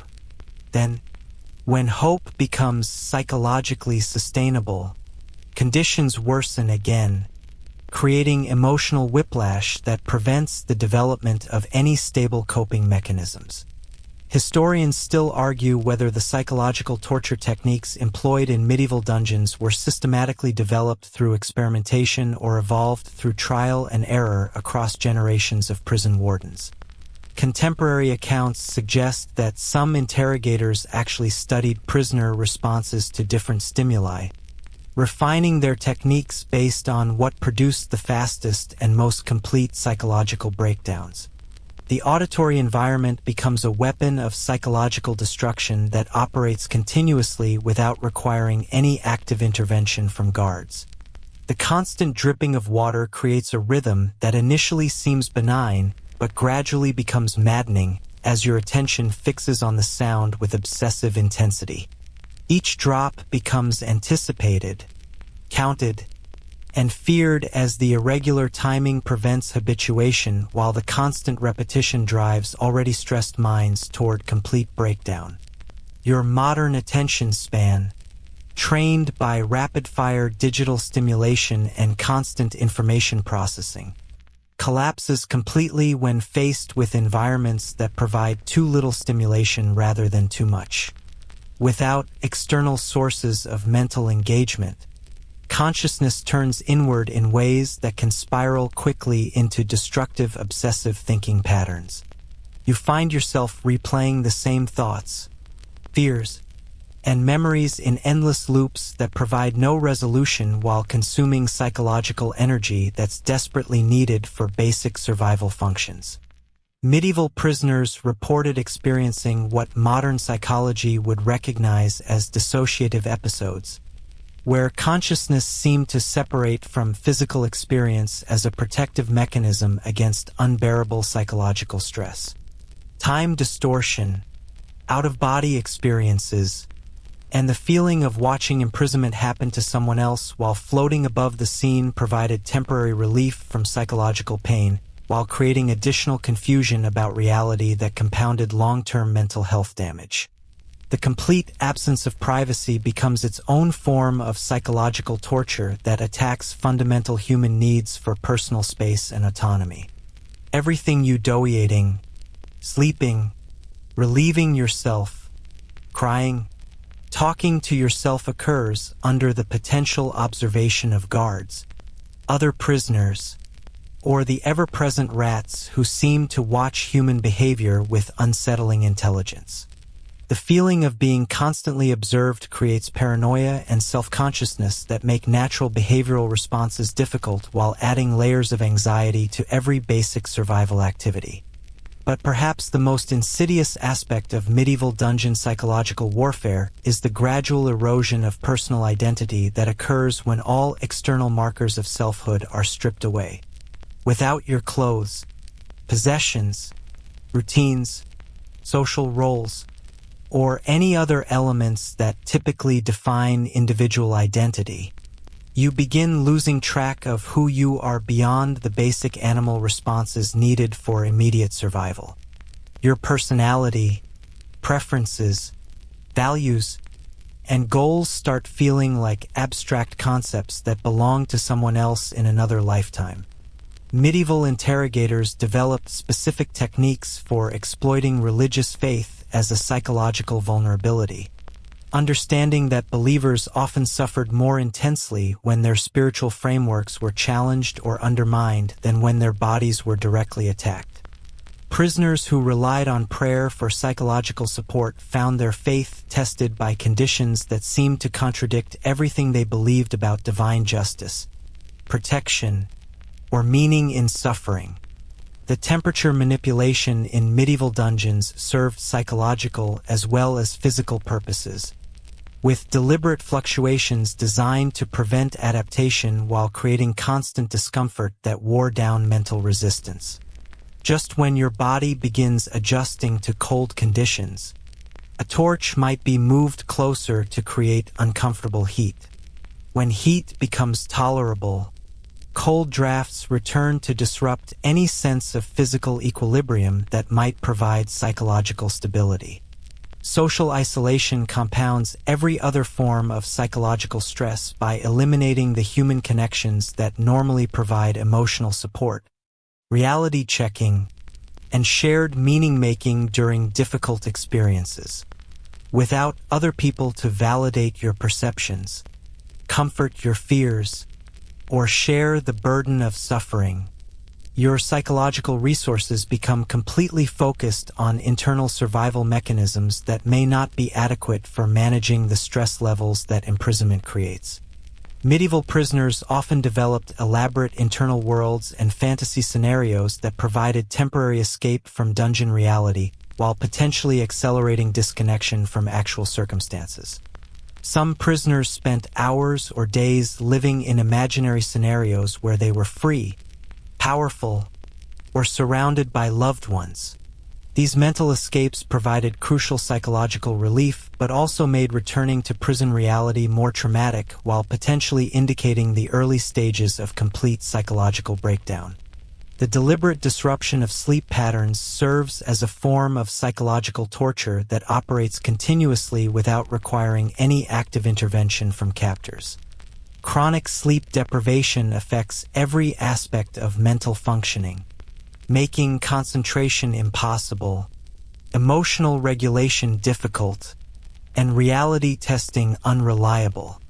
Your exhausted brain becomes more susceptible to hallucinations, paranoid thinking, and irrational fears while lacking the cognitive resources needed for effective problem-solving or resistance planning. Here's something particularly cruel about medieval psychological warfare.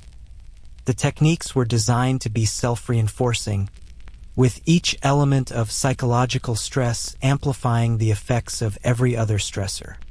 Social isolation makes temperature fluctuations more distressing. Sleep deprivation makes sensory disturbances more disturbing, and uncertainty makes physical discomfort more psychologically devastating. The combined effect exceeds the sum of individual stressors, creating psychological conditions that can break even exceptionally resilient minds. Medieval prisoners learned to recognize the early warning signs of complete psychological breakdown in themselves and others, developing survival strategies that involved maintaining minimal mental stimulation through counting exercises, memory games, or elaborate fantasy construction. The most psychologically resilient prisoners found ways to create meaning and purpose even within the constraints of imprisonment, developing philosophical frameworks that could accommodate extreme suffering while preserving core elements of personal identity. The gaslighting effects of inconsistent treatment create additional layers of psychological confusion that make it difficult for prisoners to maintain accurate perceptions of their situation or develop effective coping strategies. When guards are occasionally kind, when conditions temporarily improve, or when unexpected mercy appears without explanation, prisoners begin questioning their own assessments of danger, hope, and reality. This uncertainty about basic perceptions accelerates psychological breakdown while making it difficult to maintain stable emotional responses to changing circumstances. The absence of meaningful choices becomes a form of psychological torture that attacks the fundamental human need for agency and control over one's environment. Modern humans make thousands of decisions daily, from trivial choices about food and entertainment to major decisions about relationships and careers.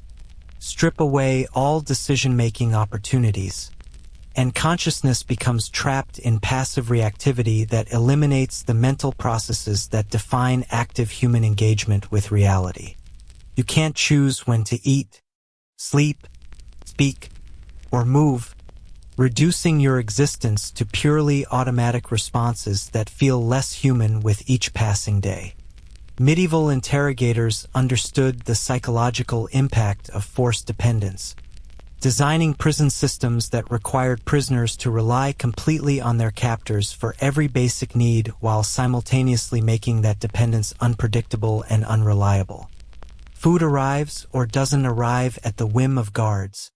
Water is provided or withheld according to incomprehensible schedules, and basic safety depends entirely on the mood and disposition of people who have no obligation to provide care or protection. This creates learned helplessness that extends far beyond the immediate prison environment, conditioning prisoners to accept powerlessness as their natural state. The acoustic torture extends beyond constant dripping to include the amplification of disturbing sounds while muffling potentially comforting ones. The stone walls carry screams, groans, and sounds of violence from other parts of the dungeon complex while blocking the sounds of normal life, music, or human conversation that might provide psychological relief. Your auditory environment becomes filled with reminders of suffering while being stripped of sounds that might maintain connection to hope, beauty, or human dignity. Medieval prisoners developed complex relationships with pain that ranged from acceptance to transcendence, but the psychological techniques used against them were designed to prevent adaptation by constantly varying the types and intensities of suffering.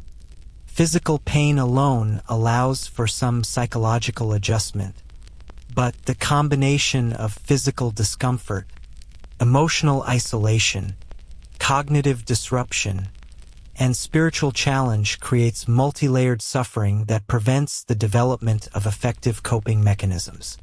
The manipulation of information flow serves as another weapon in the psychological arsenal, with prisoners receiving just enough information to maintain anxiety about external events while being denied the complete picture that might allow for rational planning or emotional closure. Guards might mention wars, political changes, or events affecting prisoners' families, but always in fragments that raise more questions than they answer, creating constant worry about circumstances beyond the prisoner's control or influence. Medieval dungeons were designed to attack the human sense of dignity through systematic humiliation that went far beyond the practical necessities of imprisonment. The requirement to live in your own waste, the inability to maintain personal hygiene, the reduction of feeding to animal-like processes, and the constant reminder of complete powerlessness were calculated to break down the psychological structures that maintain self-respect and personal worth. prisoners learned that survival required accepting degradation that contradicted everything they believed about human value and social status. The development of Stockholm Syndrome-like relationships with captors becomes almost inevitable in environments where guards control not just freedom but every aspect of basic survival and comfort. Any small kindness from guards becomes magnified in importance while their cruelties become rationalized as necessary or deserved. This psychological adaptation helps prisoners survive by reducing the constant stress of complete antagonism with their captors. But it also represents a fundamental alteration of personality and values that may never fully reverse even after release. The absence of intellectual stimulation creates cognitive deterioration that goes beyond simple boredom to include the actual atrophy of mental faculties through lack of use. Without books, conversation, problem-solving opportunities, or learning experiences, the human brain begins losing capabilities that seemed permanent but actually require constant exercise to maintain. Memory, analytical thinking, creativity, and abstract reasoning all deteriorate when subjected to environments that provide no opportunities for intellectual engagement. As the psychological assault continues day after day without relief, you realize that your captors don't need to break your body when they can systematically dismantle your mind using techniques that leave no visible marks while destroying the cognitive and emotional foundations that define human consciousness. The medieval dungeon becomes a laboratory for studying the limits of psychological endurance, with your sanity serving as the experimental subject in research that produces no useful knowledge except the confirmation that every human mind has a breaking point when subjected to conditions designed by humans who understood cruelty with scientific precision. Food arrives at irregular intervals that seem calculated to maximize psychological distress, while providing just enough nutrition to prevent death, though the term food requires generous interpretation when applied to the mysterious substances that guards slide through the bars of your cell. Medieval dungeon cuisine represents a masterclass in creative protein sourcing and advanced decomposition techniques that would challenge even the most adventurous modern food critics and definitely violate every health regulation ever written. Your first meal in medieval captivity arrives in the form of bread that feels more like compressed sawdust mixed with substances you desperately hope are just additional grains rather than the more disturbing organic materials that the texture and smell suggest. This isn't the crusty artisanal bread you might romanticize from medieval fantasy. This is survival rations designed to provide minimal calories while lasting indefinitely in storage conditions that would horrify modern food safety inspectors. The bread crumbles between your fingers, releasing clouds of flour dust mixed with what appear to be insect fragments and mystery particles that could be spices or could be something much worse. But here's where medieval prison nutrition becomes particularly creative. The bread often contains ergot, a fungus that grows on grains and produces psychoactive compounds that cause hallucinations, muscle spasms, and psychological disturbances. Medieval bakers knew about ergot contamination, but removing it required time and resources that dungeon food preparation didn't warrant. Prisoners consuming ergot-contaminated bread experienced additional psychological torture through drug-induced altered states that compounded the already severe mental stress of imprisonment. The water situation deserves special recognition in any catalog of medieval survival horror. What passes for drinking water arrives in containers that may have previously held anything from waste to animal feed, delivered by guards who show no concern for the brown color, suspicious odor, or floating particles that characterize your daily hydration options. Medieval prisoners learned to let water settle for hours before drinking, hoping that visible contaminants would sink to the bottom while knowing that microscopic threats remained throughout the liquid. Medieval dungeon cooks. If you can dignify the food preparers with that title developed preservation techniques that relied more on creating environments hostile to human consumption than on maintaining nutritional value or safety. Salt, when available, was used primarily to prevent total decomposition rather than to enhance flavor or maintain food quality. Smoking and drying techniques produced preserved meats that resembled leather more than food, requiring extensive chewing and strong stomachs to extract any nutritional value. Historians still argue whether the poor quality of prison food was intended as additional punishment or simply reflected the economic realities of feeding prisoners who provided no economic value to their captors. Evidence suggests that some prison administrators actually calculated the minimum caloric intake needed to prevent death while maximizing cost savings, creating scientifically optimized starvation diets that kept prisoners alive while maintaining constant hunger and malnutrition. Protein sources in medieval dungeons extended far beyond conventional meat to include creatures that modern dietary guidelines would classify as emergency survival options at best. Rats became a reliable protein source for long-term prisoners who learned hunting techniques adapted to underground environments. The larger dungeon rats, while potentially disease-carrying, provided more nutrition than the meager official food rations and could be caught using improvised traps made from straw, clothing scraps, and stone fragments. But let's talk about the really adventurous protein options that medieval prisoners explored when conventional food sources proved inadequate for survival.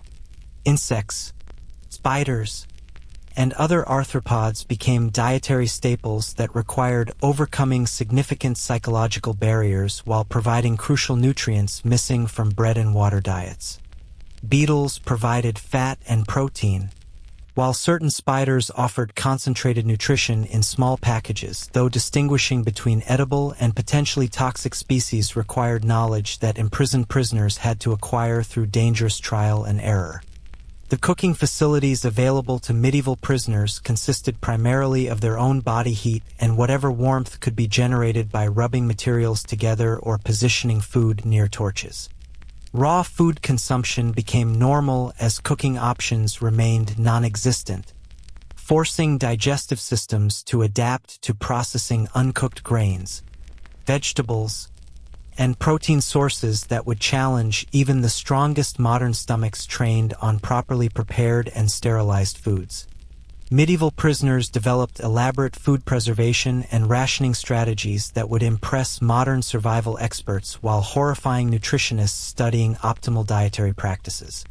Small portions of bread were carefully divided to last between unpredictable feeding times, while any protein sources were consumed immediately to prevent spoilage in warm, humid dungeon conditions that accelerated bacterial growth and decomposition of organic materials. Water purification techniques available to medieval prisoners relied on filtration through cloth scraps, settling in containers to allow particulates to sink, and occasional boiling when access to flame was possible. However, these techniques addressed only visible contaminants while leaving bacterial, viral, and chemical contaminants that medieval science couldn't detect or neutralize. Prisoners developed strong immune responses through constant exposure to waterborne pathogens. But this adaptation process involved significant illness and mortality rates among those whose systems couldn't adapt successfully. Here's something particularly disturbing about medieval dungeon nutrition. Guards occasionally provided better food as a psychological manipulation technique rather than from any concern for prisoner welfare. Improved meals created hope and gratitude that could be exploited for information gathering, while the threat of returning to standard rations provided leverage for controlling prisoner behavior. The irregular availability of better food prevented adaptation to either abundance or scarcity, maintaining constant uncertainty about future nutrition availability. The seasonal variations in food quality created cycles of relative plenty and extreme scarcity that medieval prisoners learned to anticipate and prepare for when possible. Harvest seasons might bring fresher bread and occasional vegetables to prison diets, while winter months often meant increased reliance on preserved foods that had deteriorated significantly during storage. Spring shortages, when winter stores were depleted but new crops weren't yet available, created the most challenging nutritional periods that tested prisoner survival capabilities. Medieval dungeon diets were deficient in virtually every nutrient that modern nutritional science considers essential for maintaining health, creating progressive malnutrition that affected every aspect of physical and mental functioning.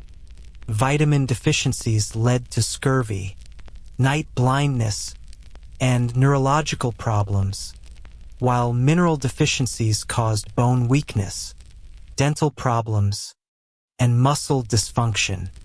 Protein deficiency resulted in muscle wasting and immune system compromise that made prisoners vulnerable to every infection and disease present in dungeon environments. But perhaps the most psychologically devastating aspect of medieval prison nutrition was the constant hunger that became a permanent condition rather than a temporary discomfort between meals. Modern humans experience hunger as a signal that food will be available soon. But medieval prisoners learned to live with persistent hunger as their normal state, creating psychological adaptations that changed fundamental relationships with food, satisfaction, and bodily comfort. The social dynamics around food distribution created complex hierarchies and survival strategies among prisoner populations who had to compete for limited resources while potentially cooperating for mutual survival. Senior prisoners claimed access to the best portions of delivered food, while newcomers learned to subsist on scraps and leftovers until they established their position in the dungeon social order through force, cunning, or useful skills that other prisoners valued. Medieval prisoners developed techniques for extracting maximum nutritional value from minimal food resources that demonstrated remarkable ingenuity under extreme constraints. Bread crusts were softened in available water to create porridge-like substances that were easier to digest and seemed more filling than dry bread alone.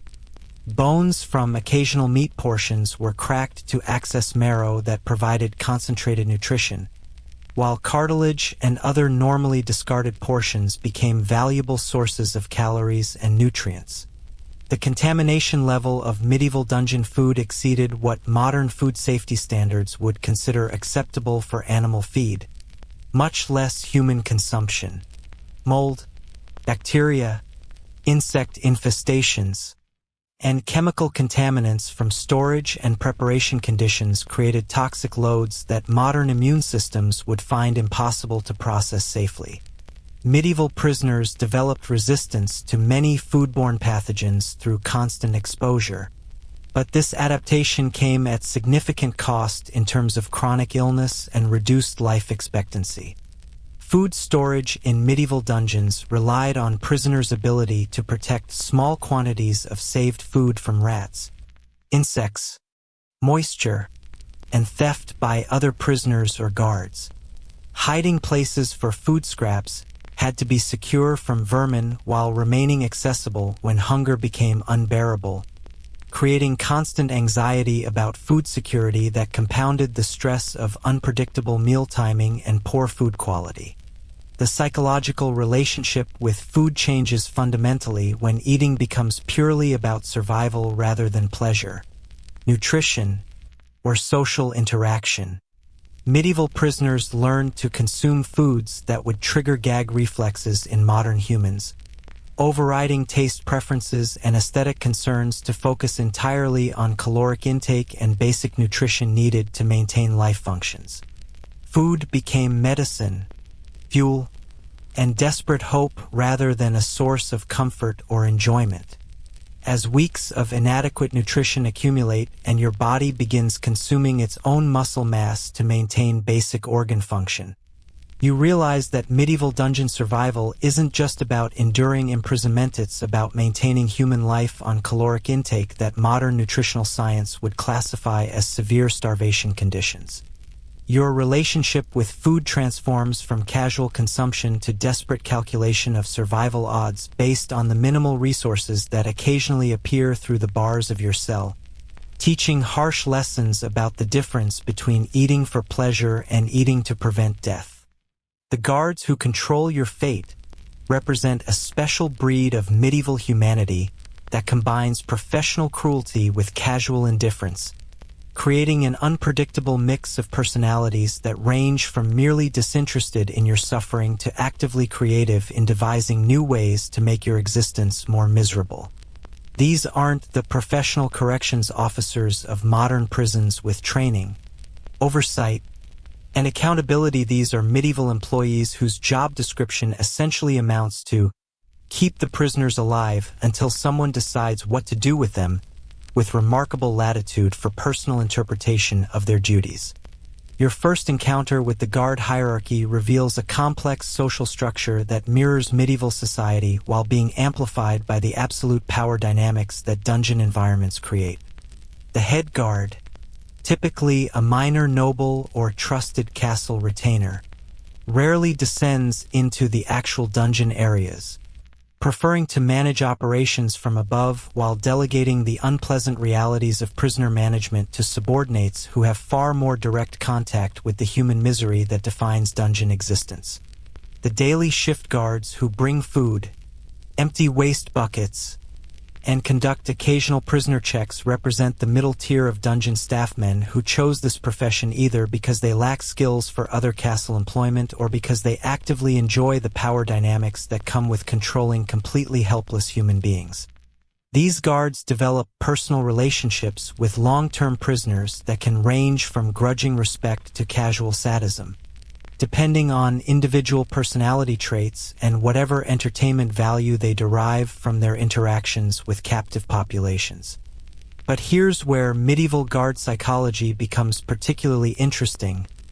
Many dungeon workers are themselves only marginally free, existing in social positions just above the prisoners they control. Failed soldiers, minor criminals avoiding punishment through service, or peasants seeking steady employment in castle hierarchies often end up as dungeon guards because few other positions were available to people of their social status. This creates complex psychological dynamics where guards assert dominance over prisoners partly to reinforce their own slightly superior social position. Medieval dungeon guards developed elaborate informal rules governing prisoner interactions that balanced their entertainment needs against their professional obligations to maintain security and prevent escapes. Prisoners who provided interesting conversation, useful information about outside events, or skilled services like writing letters or solving problems might receive better treatment, while prisoners who showed resistance, defiance, or attempts to escape faced increasingly creative punishments designed to discourage future misbehavior. Historians still argue whether the cruelty displayed by medieval dungeon guards reflected inherent personality traits of people attracted to such work or whether prolonged exposure to human suffering in absolute power situations naturally corrupted otherwise normal individuals.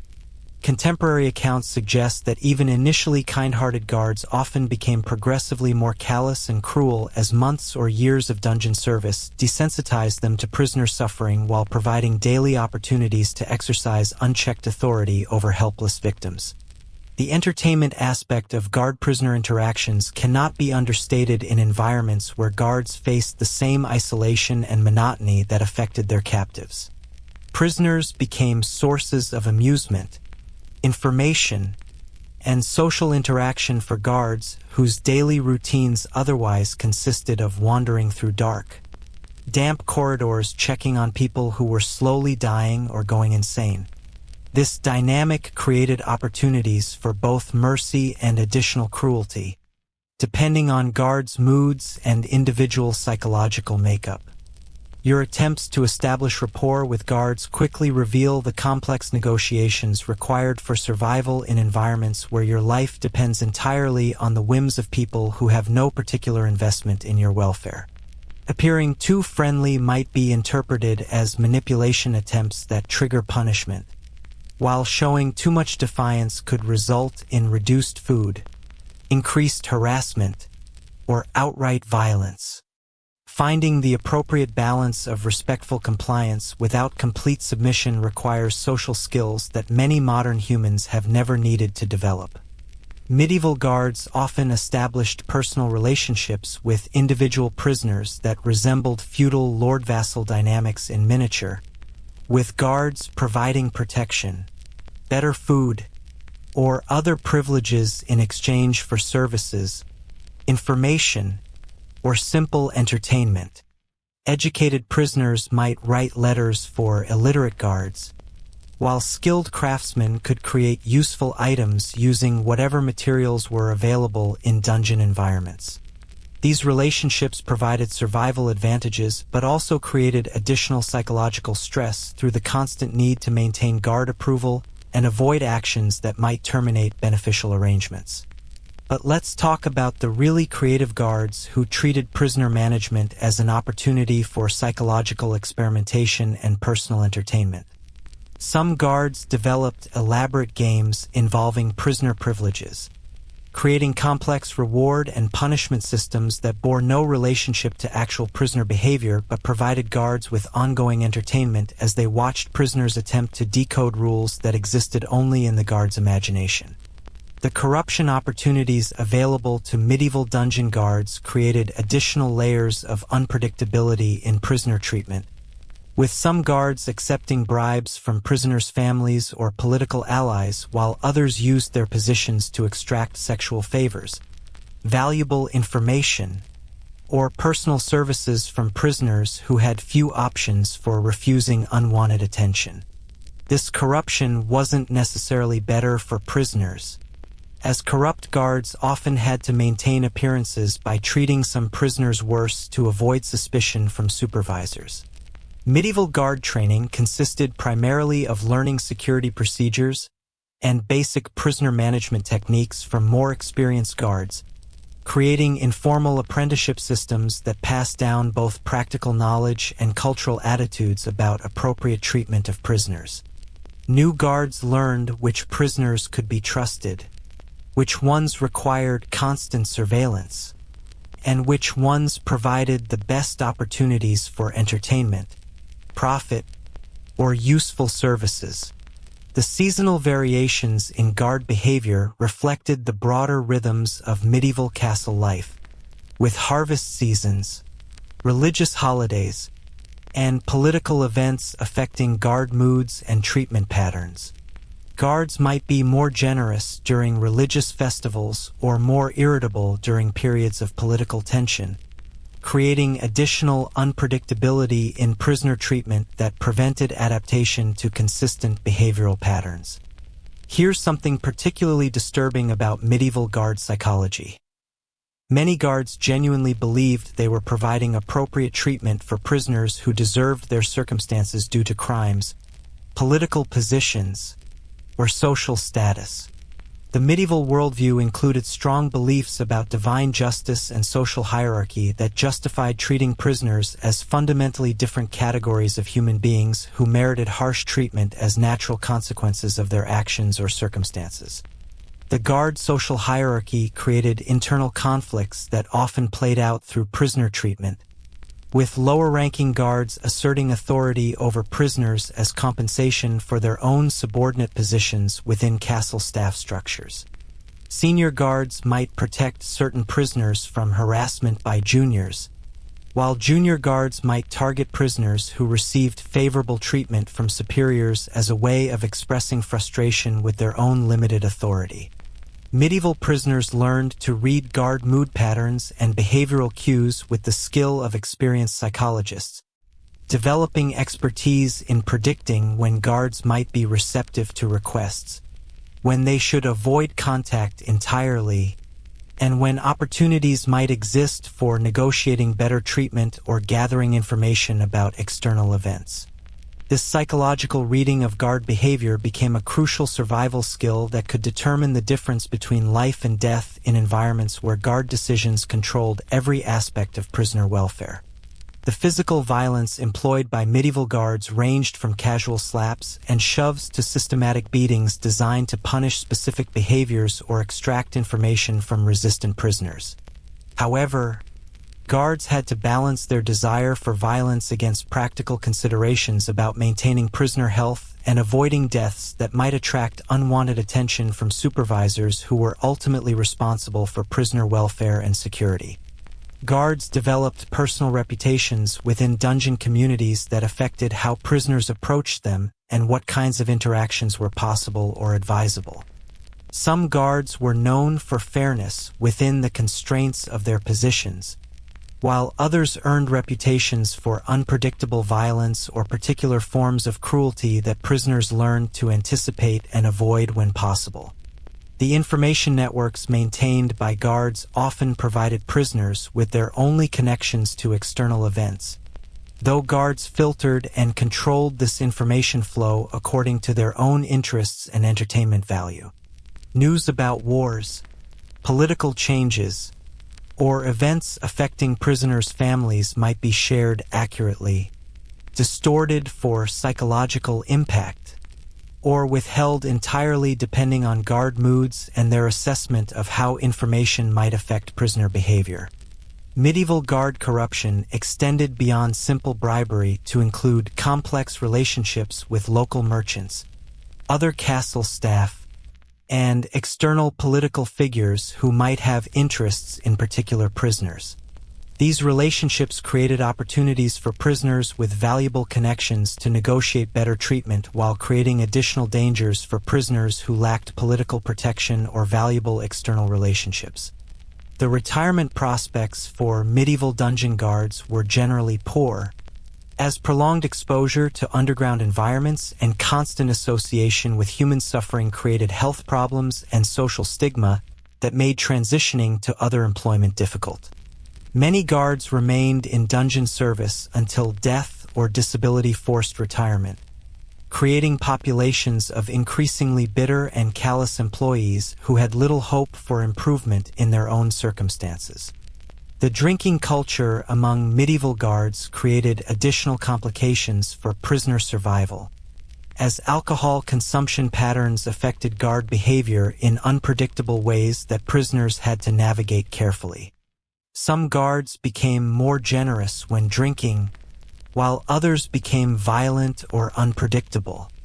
Learning individual guards' drinking patterns and behavioral changes became crucial intelligence that prisoners shared carefully among themselves to avoid triggering dangerous encounters. Medieval guards often developed superstitions and personal rituals around prisoner management that reflected their own psychological stress and attempts to maintain control in environments that challenged basic human values about treatment of other people. Some guards insisted on specific procedures for entering cells. Others developed elaborate beliefs about which prisoners were lucky or unlucky, and many created personal rules that had no relationship to official policies but provided psychological comfort for people working in inherently disturbing conditions. The family lives of medieval guards were often severely impacted by their professional duties, as the psychological stress of daily exposure to human suffering and the social stigma associated with dungeon work created difficulties in maintaining normal relationships outside the castle walls. Many guards became increasingly isolated from broader community life, creating psychological dependencies on their professional relationships with prisoners and fellow guards that reinforced their commitment to dungeon service even when other opportunities became available. Guard entrepreneurship within dungeon environments created informal economies based on prisoner needs and external market opportunities. Some guards smuggled luxury items like better food, writing materials, or news from outside to prisoners who could pay for such services. Others developed relationships with local merchants to sell prisoners crafted items or services, taking percentages while providing prisoners with small amounts of external income that could be used to improve their circumstances. The psychological coping mechanisms employed by medieval guards ranged from complete emotional detachment to elaborate justification systems that allowed them to maintain self-image as moral individuals while participating in institutionalized cruelty. Some guards developed philosophical frameworks that categorized prisoners as fundamentally different types of beings who deserved harsh treatment, while others focused on their own survival needs and family obligations as justification for accepting employment that required participation in human suffering. Medieval guard recruitment often focused on individuals who had already demonstrated capacity for violence or indifference to human suffering through military service, criminal activity, or other experiences that indicated suitability for dungeon work.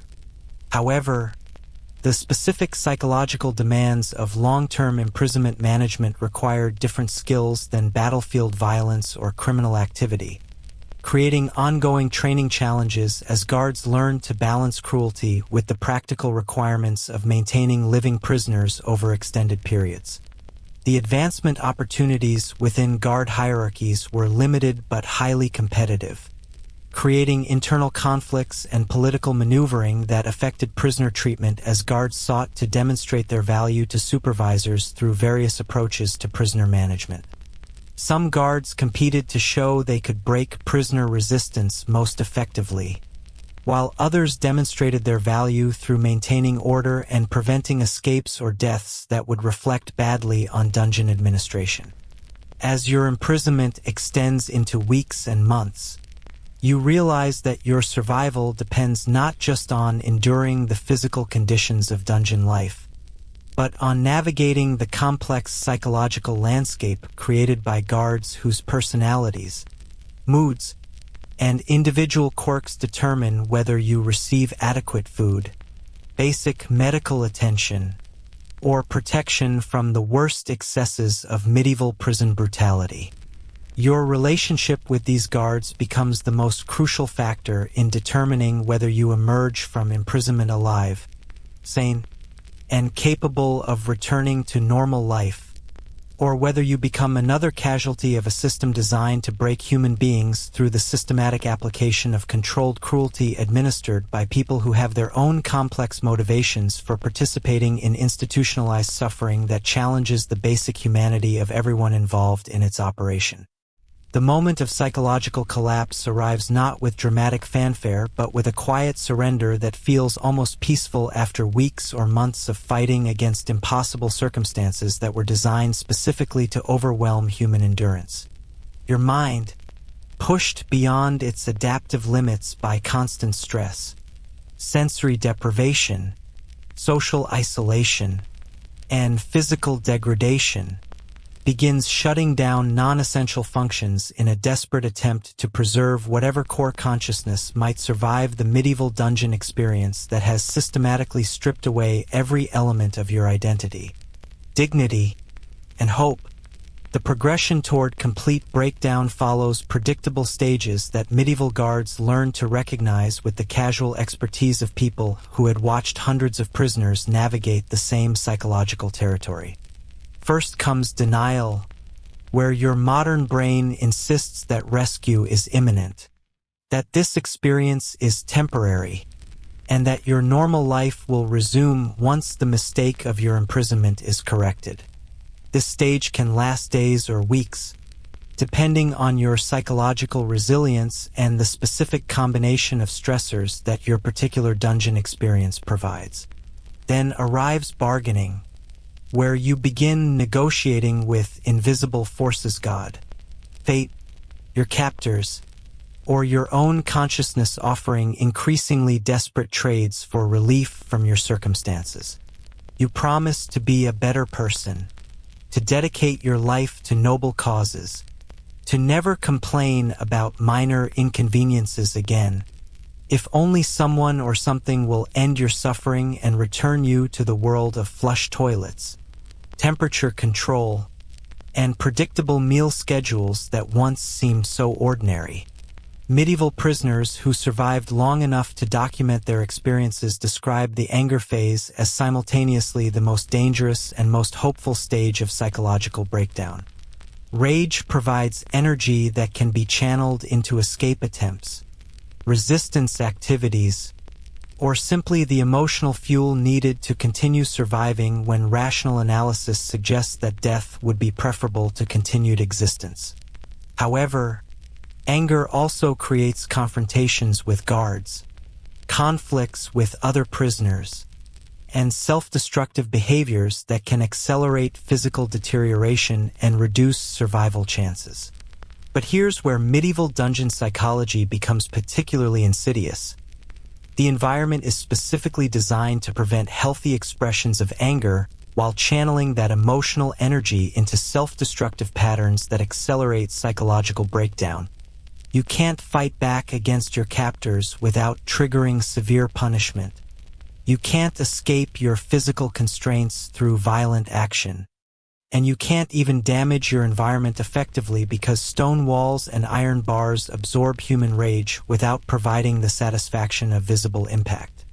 Historians still argue whether the systematic psychological destruction observed in medieval dungeons reflected deliberate torture techniques, or simply the inevitable result of placing humans in environments that violated every requirement for mental health and psychological stability. Contemporary accounts suggest that some interrogators actually studied the stages of mental breakdown to optimize timing for extracting information or confessions when prisoners were most psychologically vulnerable. The depression phase arrives like a heavy blanket that smothers not just hope, but the fundamental will to continue existing in circumstances that have proven themselves to be permanently unbearable. Your brain, exhausted from constant stress responses and unable to identify any realistic path toward improvement, begins withdrawing from engagement with reality as a protective mechanism that reduces immediate psychological pain while setting the stage for the final surrender of sanity. Sleep becomes your primary escape mechanism. But medieval dungeon conditions make restorative sleep impossible, while your traumatized nervous system desperately needs rest to process the constant barrage of stress hormones and sensory overload that define every waking moment. You find yourself drifting into semi-conscious states that aren't quite sleep but aren't full awareness either, creating a zombie-like existence where time passes without creating clear memories or meaningful experiences. Medieval prisoners developed elaborate fantasy worlds that became increasingly detailed and emotionally satisfying as real-world circumstances became more unbearable. These internal realities often became more vivid and compelling than actual sensory experiences, creating psychological refuges that provided temporary relief while potentially indicating the early stages of complete disconnection from objective reality that marked the transition from temporary coping mechanisms to permanent psychological damage. Your modern identity job title, social relationships, personal achievements, future goals begins dissolving like sugar in water as the immediate demands of physical survival consume all available psychological resources. The person you were before imprisonment starts feeling like a character from a book you read long ago. Interesting but not particularly relevant to your current circumstances where personality traits, professional skills, and social connections provide no advantages for managing rats, conserving food scraps, or predicting guard behavior patterns. But let's talk about the really terrifying aspect of psychological breakdown in medieval dungeons: the gradual acceptance of conditions that would have seemed impossible to endure just weeks earlier. Your standards for comfort, cleanliness, and human dignity adjust downward so gradually that you don't notice the process until you realize you're genuinely grateful for a piece of bread that's only half moldy or excited about cleanish water that doesn't have visible floating particles. Medieval long-term prisoners often reported experiencing what modern psychology would recognize as dissociative identity episodes, where different aspects of personality adapted to specific survival needs while losing connection to their integrated pre-imprisonment identity. The part of consciousness focused on obtaining food developed different thought patterns than the part that managed relationships with guards or the part that maintained connections to outside memories and relationships. The hallucinations begin subtly, with peripheral vision movements that might be rats or might be shadows, sounds that could be other prisoners or could be products of sensory deprivation, and smells that might indicate food, danger, or psychological stress responses. Your brain, starved for stimulation and operating under constant stress, starts creating sensory experiences to fill the gaps where normal environmental input should exist, gradually building a parallel reality that becomes increasingly difficult to distinguish from objective circumstances. Medieval prisoners learned to distinguish between helpful hallucinations that provided psychological comfort without creating dangerous behaviors and problematic hallucinations that led to poor survival decisions or increased conflicts with guards and other prisoners. Imaginary conversations with family members might provide emotional support, while imaginary escape routes could lead to dangerous behaviors that triggered punishment or increased security measures. Memory formation becomes severely compromised as chronic stress and malnutrition affect the brain's ability to encode and retrieve information effectively. You find yourself unable to remember whether specific events happened yesterday or last week, whether particular conversations were real or imagined, and whether certain survival strategies worked or failed in previous attempts. This memory disruption compounds the disorientation created by temporal confusion and sensory deprivation. The social isolation reaches a breaking point where your ability to engage in normal human interaction becomes severely compromised even when opportunities arise. Conversations with other prisoners become difficult because your thought patterns have adapted to solitary survival mode, while interactions with guards trigger anxiety responses that make clear communication nearly impossible. The social skills that once seemed automatic require conscious effort that exhausts limited psychological resources. Here's something particularly devastating about medieval dungeon psychological breakdown. The process is largely irreversible once it progresses beyond certain threshold points. Unlike modern trauma therapy that can help rebuild psychological functioning after extreme stress, medieval prisoners who survived long enough to be released often never recovered their pre-imprisonment cognitive abilities, emotional regulation, or social functioning, creating permanent refugees from their own previous lives.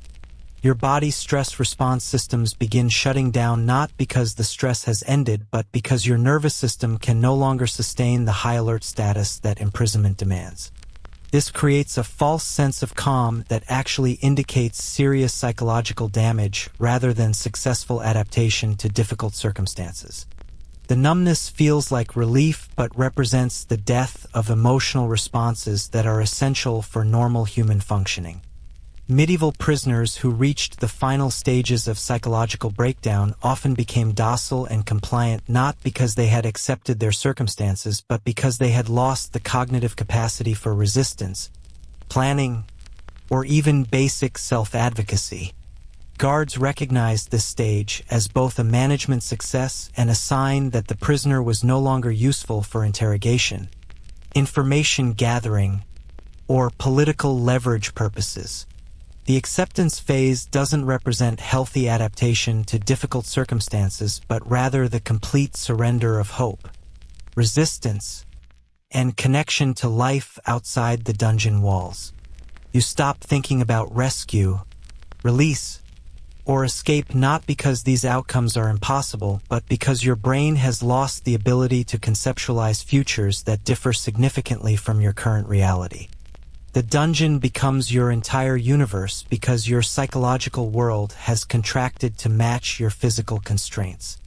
As your mind finally surrenders to circumstances that were specifically designed to overwhelm human psychological endurance, you realize that the medieval dungeon has achieved its ultimate purpose, transforming a complete human being with dreams, relationships, and autonomous will into a broken creature whose existence serves only to demonstrate the absolute power of those who control the keys. Your breaking point arrives not as a single moment of dramatic collapse, but as a gradual fade into a twilight consciousness where survival becomes automatic while everything that made you distinctly human disappears into the darkness that surrounds these ancient stones. The medieval dungeon has claimed another victim, not through death, but through the systematic destruction of mind and spirit that leaves a breathing shell where a person once existed. In the flickering torchlight, Your vacant stare joins the countless others who have learned that even the strongest human will has limits, and those limits can be reached through the patient application of conditions that respect no dignity, acknowledge no humanity, and offer no mercy to those who dare to hope that somewhere beyond these weeping walls, there might still be a world worth surviving for. Your breaking point has arrived, and with it, the final lesson that medieval dungeons were designed to teach, that human consciousness, for all its complexity and resilience, remains fundamentally fragile when subjected to conditions that systematically violate every requirement for psychological survival. The darkness closes in not just around your body but around your mind, completing the transformation from free human being to broken prisoner that represents the ultimate victory of medieval cruelty over human spirit. The hours grow quieter now, like a gentle settling into the deepest part of night when even the stones seem to rest. Your breathing slows, matching the rhythm of water drops that have become as familiar as your own heartbeat. The cold stone beneath you feels less harsh somehow, more like an old companion than an enemy, and the darkness wraps around you like a blanket woven from silence and time. In this moment of complete surrender, there's an unexpected peace that comes from having nothing left to lose, nothing left to fight, nothing left to hope for except the simple continuation of breath and heartbeat. Your modern life feels like a distant dream now, pleasant but unreal, while this eternal twilight of stone and shadow has become the only truth your mind can hold. The medieval dungeon has taught its final lesson about human limits and the grace that sometimes comes with accepting what cannot be changed.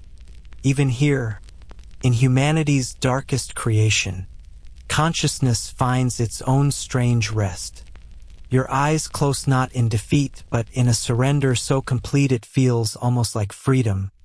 And in the gathering quiet of your settled mind, sleep finally comes to claim what remains of your medieval nightmare.